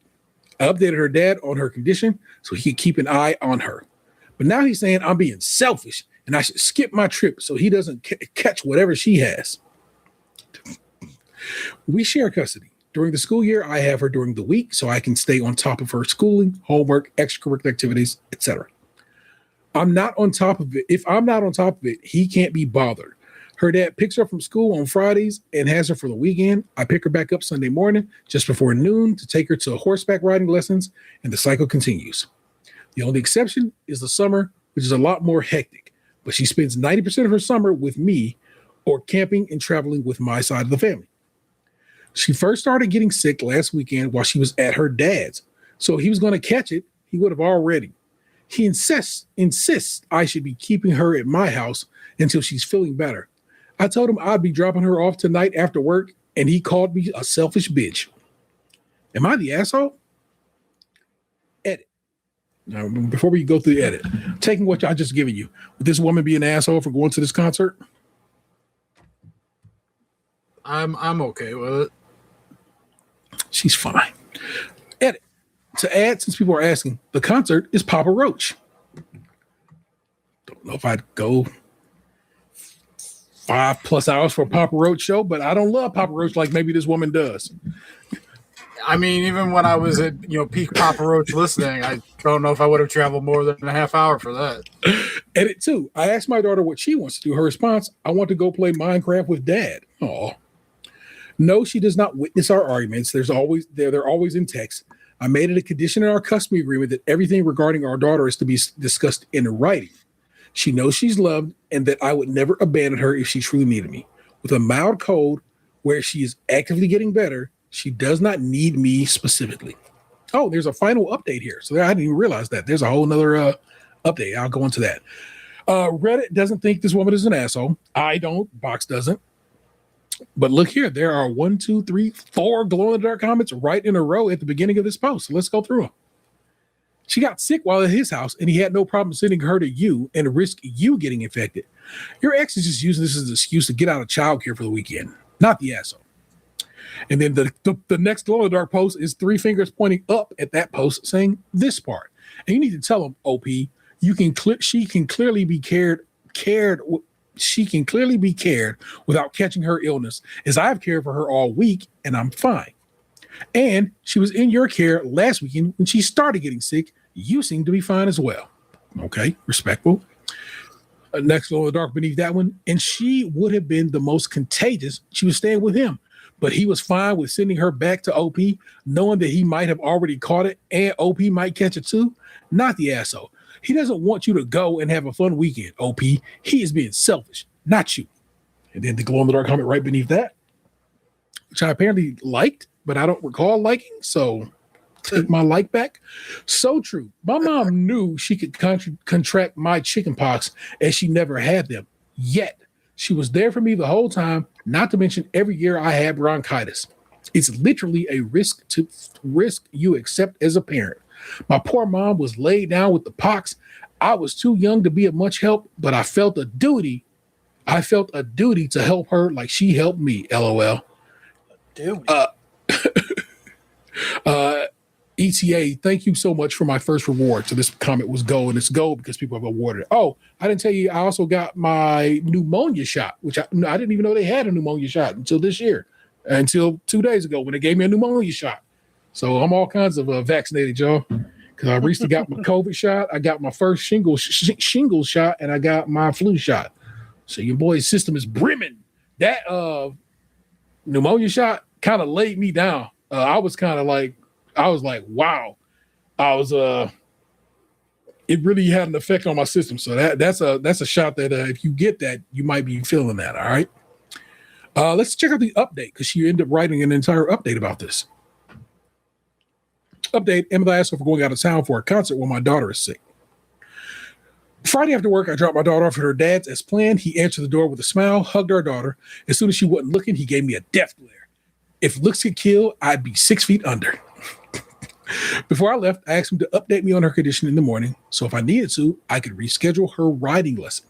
I was very specific that it needed to be before noon, 24 hours notice, or I would be out the money for the missed lesson. I tried calling on Saturday morning to check in, but he wouldn't pick up. Around 5 p.m., I get a text saying, reschedule the lesson. This motherfucker. I went to the concert and enjoyed the show. Yes, I wore a mask. Near the end, Jacoby, I don't know who this is, from Papa Roach, I assume, started walking through the crowd, climbing up and down the seats, giving fans hugs, thrashing in the mosh pit. Does Papa Roach make thrashy, mosh pitty music?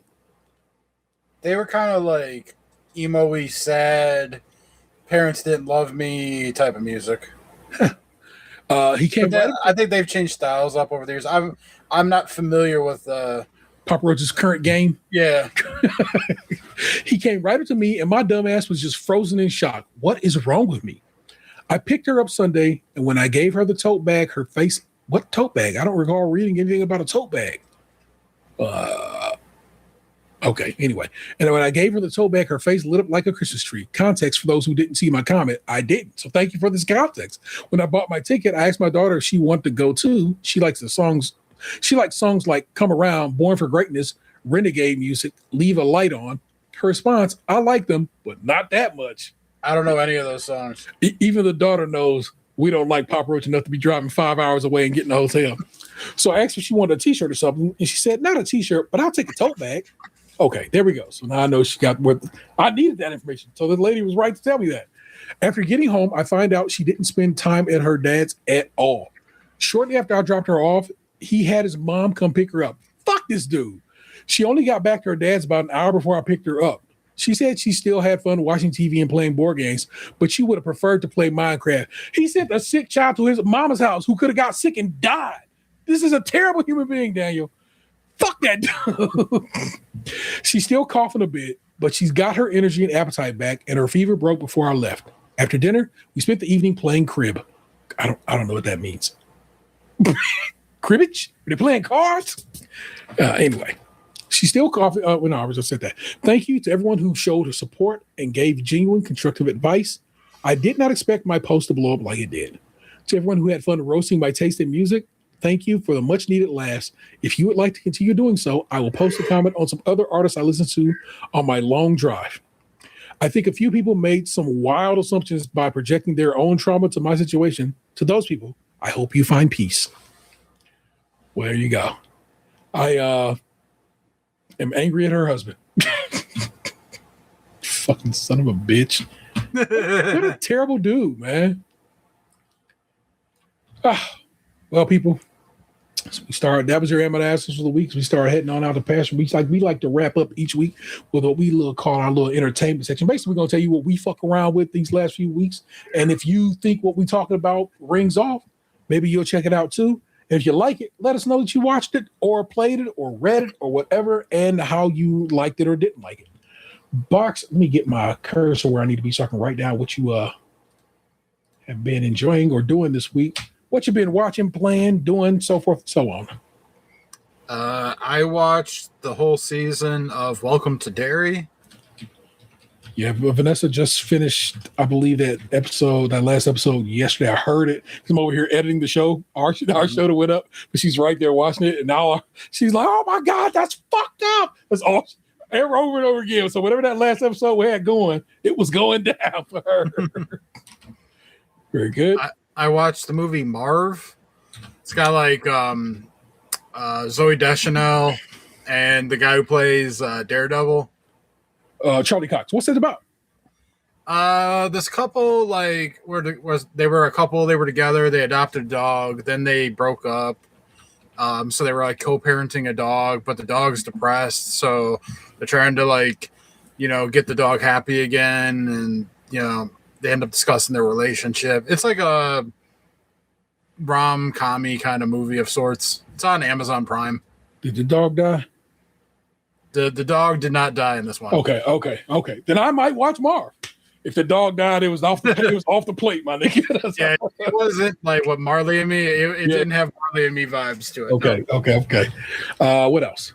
And then today I finished the new season of Only Murders in the Building. Okay.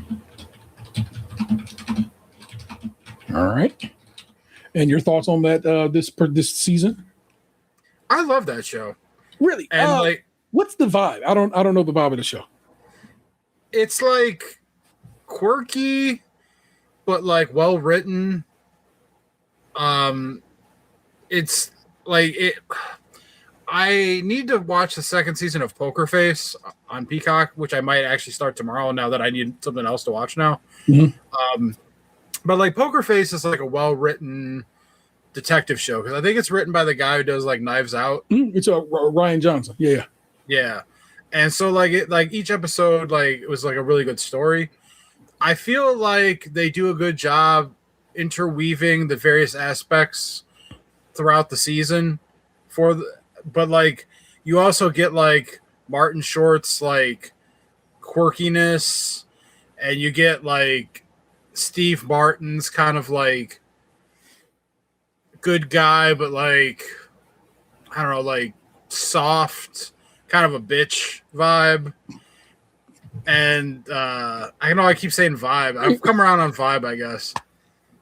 And then it's a very descriptive word for the situation. What I actually needed from you. So that's okay to use. And then it's Selena Gomez's character is kind of like aged as I know they're all aging, but like she's grown up as the show's gone on. Mm-hmm. And I know it's probably for like a personal aspect as well, because she's gone through relationships and stuff.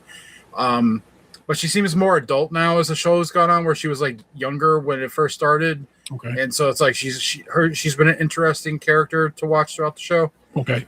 I don't know. I don't know if I could necessarily say that this season was like better than others per se, but like I enjoy like the celebrity cameos because sometimes it feels like it gives me a reminder that these people like were good at their craft. Okay. Like Meryl Streep's a recurring character, and there's like Oscar award winner Meryl Streep just be on a TV show. Yeah, she was like hardcore. Like she was the main character in like last season, and now she's like a recurring character of sorts. That's a good time to be had. Fuck with it. Yeah, and this season had people in it that like I don't know their names, but I know I've seen them in other shit. Yeah. Like you know that clip where it's from that movie with the black dudes where they're fighting with each other, but they're complimenting each other while they're fighting. No, but I've sent it to the group chat before. I can't remember the name of the movie. I watched it one time. I think it was like Sorry to Bother You or something like that. Oh yeah, I'm hip to them. I've seen the movie. Yeah. Yeah, and it's like the two dudes, like when like the one dude's mad at the other guy for going with like the white people. And so like he's in the show this season. Lakeith Stanfield from I'd have to see the picture. I'm not sure which one's which. Lakeith Stanfield is from Atlanta and I've never seen Atlanta. Get Out. He was the brother that had the when the flash hit him, he told the dude to get out. You know what I'm saying? No, it's the other one. Okay, all right. So it's the other brother. So it's not Lakeith Stanfield. Sorry to bother you. I can give you the name here in a moment. Yeah. Jermaine Fowler. Oh, from Flight. No, Jermaine Fowler is not from Flight of the Conchords. Although, what is the dude from Flight of the Conchords? Is that nigga not Jermaine Fowler? This guy. All right, let me move my little sheet that I have right over here. I'm about to look up another Jermaine Fowler. Fowler. I know who you talking about. I know that brother. But I feel like he's like the type of actor that like I see in some things. Yeah. But like I wouldn't have known his name if I had just looked it up. And then like one of the other characters in the season, like I remember he was in like The Other Guys, and he's like he played a doctor in the Mark Wahlberg movie did with Will Ferrell where it's like Daddy's Home or something like that. Jermaine Clement is from the Fight of Conchords. Jermaine Fowler, Jermaine Clement. It's just Jermaines in the world. Okay. Yeah, and then like there's this like old actress lady. I remember seeing her and shit in like the 90s. I don't know her name though.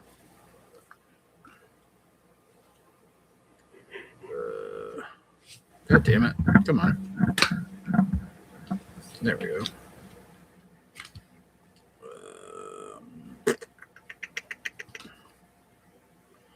I don't know. But I don't know. Like I enjoy it. Cool. I'll be sad when it like goes, I think. Because I went to look to see if it got renewed for season 6. I waited until after I finished season 5 just in case. But like the first thing I saw was like a Reddit post where some people were bitching like, "Oh, it's not as good as it was," and blah blah blah. I'm like, man, y'all fucking hate everything. The internet. But, yeah. It's like, but it did get renewed for season 6, so that's good. Good. What else? Man, I had something in my head and it was a movie, and now I can't remember what it was because we were talking about Only Murders in the Building for so long. Fuck. Well, if it comes to me, I'll say it, but I do not remember. Oh no, I remember it now. Sorry, I literally I just watched it like 2 days ago. It was Haunting in Venice. What's that about? It's like the Knives Out adjacent. I guess it's like the sequel to like Murder in Tokyo or something like that, and like the Death on the River on the Nile or whatever. Oh, so Agatha Christie shit. Yeah, it's like how like Knives Out has like Daniel Craig. It's the other, kind of like A Bug's Life to Ants. Yeah. It's the Ants to A Bug's Life with this other guy. Yeah. I didn't know that when I watched it. I found that out after because like I had seen on A Death on the Nile or whatever, but like I saw that a couple years ago, so I kind of forgot that he was also the detective in that one. And then I saw he like the first one was like from back in like 2016 or something with like Johnny Depp and a bunch of other people. It's like A Death in Tokyo or something like that. Yeah, it's my man Kenneth Branagh playing Hercule Poirot. My mom loves those Poirot stories. You've probably seen the English version of it and not know you've seen it. It's a guy with a little mustache and it's a little hat. And like the Poirot books, it's Agatha Christie stories. These are basically, these are the Hydrox and Knives Out is the Oreo. And so everybody knows about it. But yeah, I'd love to watch those. I might get down with those. That seems like a good set of movies to watch. The Venice one, I watched it on Prime. Yeah. Good shit. Hell yeah. Fuck with that. You had a book that you had bought. I don't know if you started. Did you start it? I have not, no. Okay. And you just playing Call of Duty? I played it once. It counts. You played it. And of course, we play Monopoly Go, y'all, so you know what it is. For me, I watched a movie called Stay the Night, and that one is a Canadian movie. It's being this girl just trying to get a raise at work, and they're like a promotion at work, and they're basically like, I don't know, man, you just kind of not a people person, because all she does is work, heads down working, and she bumps into this guy who is a hockey player who just basically got demoted from his job. He's getting sent down to Syracuse from who the fuck does he play for? Like the Lightning or the Carolina, one of them South teams of hockey teams. And he's getting sent down to Syracuse because he's not doing what they want him to do and so forth and so on. And she's an HR specialist and he's a hockey player. And the lady who plays her is, if you ever watched Kim's Convenience, she's the daughter from Kim's Convenience, Canadian actress. And just a fun little rom-com situation, and that I really enjoyed. And then I watched another one, Love Again. And Love Again was really, really nice. It is Priyanka Chopra Jonas, and I cannot remember who her co-star in this movie was. She is a lady whose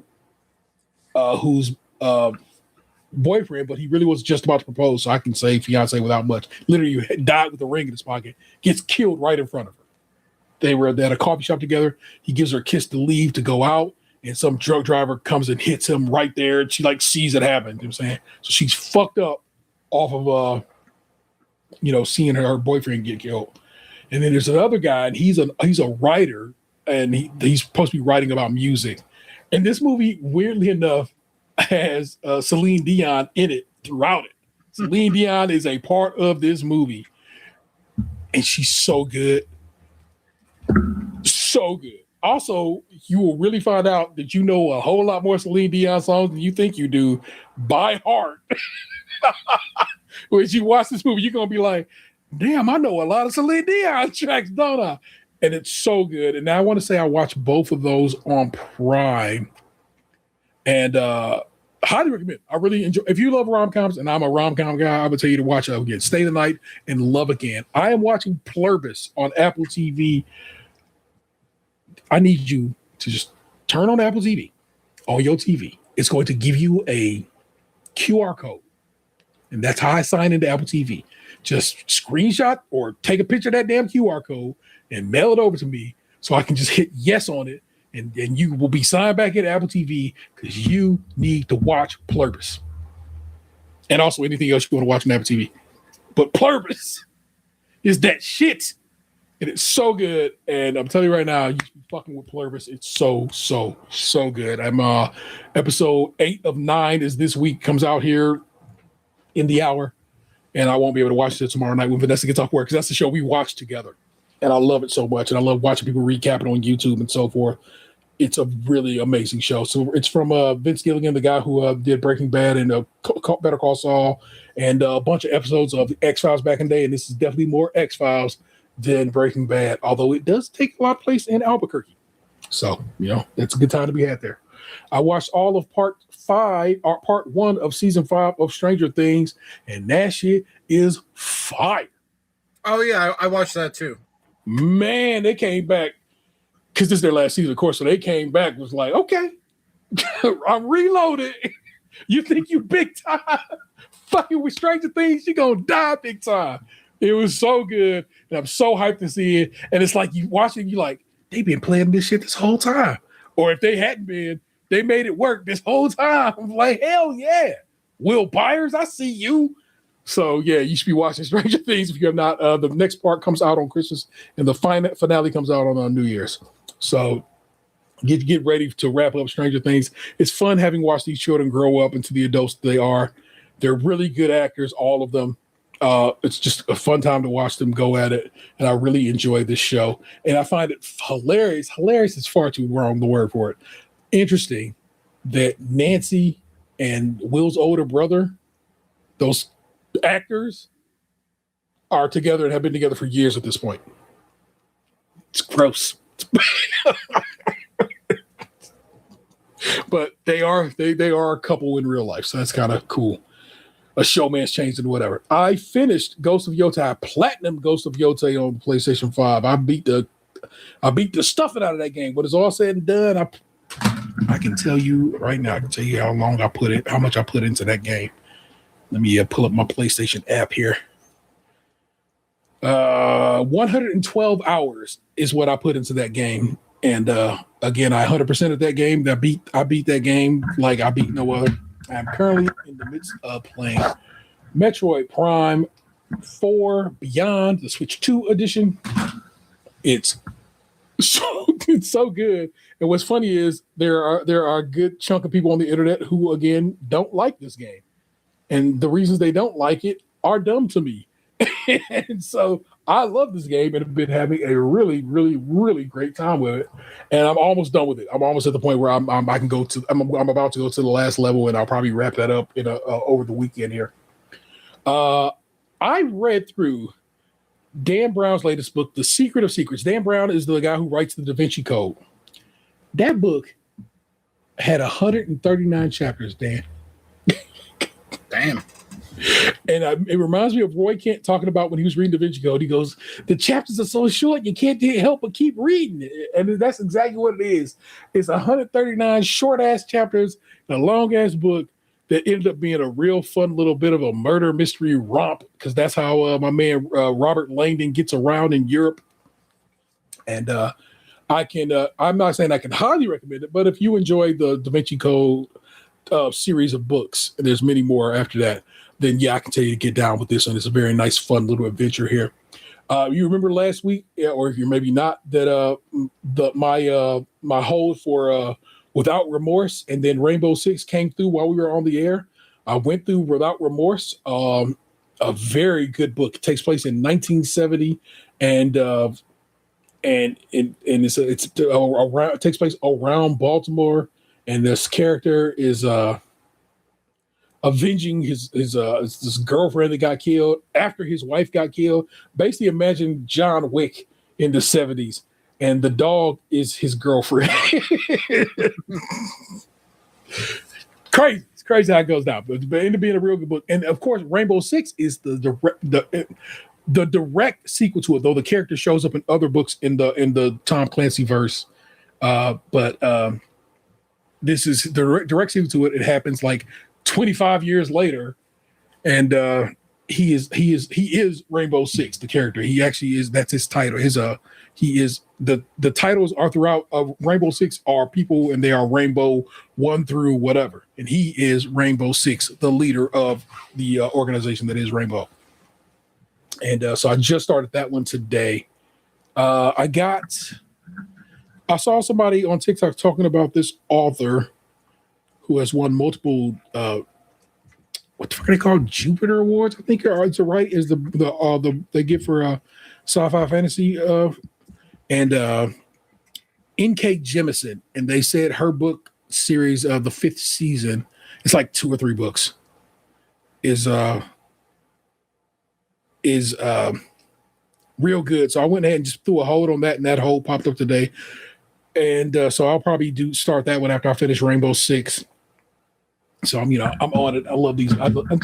I love books, man. I'm in a book place right now. I'm not in a super. I still have some podcasts I get down with, but right now I'm in a story kind of place, and so I'm kind of enjoying that instead. I would tell you to listen to the episode of Heavyweight. I keep telling you about that podcast, and I told you as we discussed our Spotify raps of last week that the episodes are very are very good.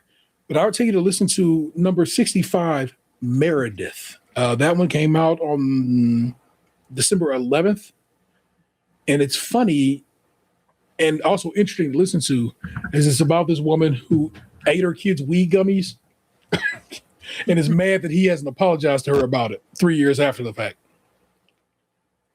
Highly worth a listen. It's a very fun story. It's good characters in that. It's not a story, but it is a story being told by the people who lived it. I think it's very good. So that is that. You know what it is, people. And if you don't, here I'm going to tell you. If you like hearing us wax poetic about all things Cleveland, because we do, and ourselves, please like, comment, and subscribe. Hit the bell for notifications. We're here just about every Thursday around 8:30 p.m. We won't be for the next couple of weeks, but that's because of the holidays. If you want to join us live and on podcast services, if you want to join us live and we're on podcast services otherwise, feel me? Consider copping a shirt or other items over at tpublic.com/user stays crunchy and milk, all one word, crunchy, of course, being spelled with a K. And feel free to shoot us a voicemail, a text, whatever you are so inclined to do, at 216-264-6311. That's 216-264-6311. We certainly love to hear from you. Our missing man, he's not really missing at this point. We can kind of make it happen if we need to make it happen, but we try to give him his space. And when he wants to make a show, we make a show. Is the 216 on Tatum 216. That guy right there is the Right Reverend Lunchbox 2099. He's not really in the social medias like that, but if you want to follow him, please do. Yeah, be my guest.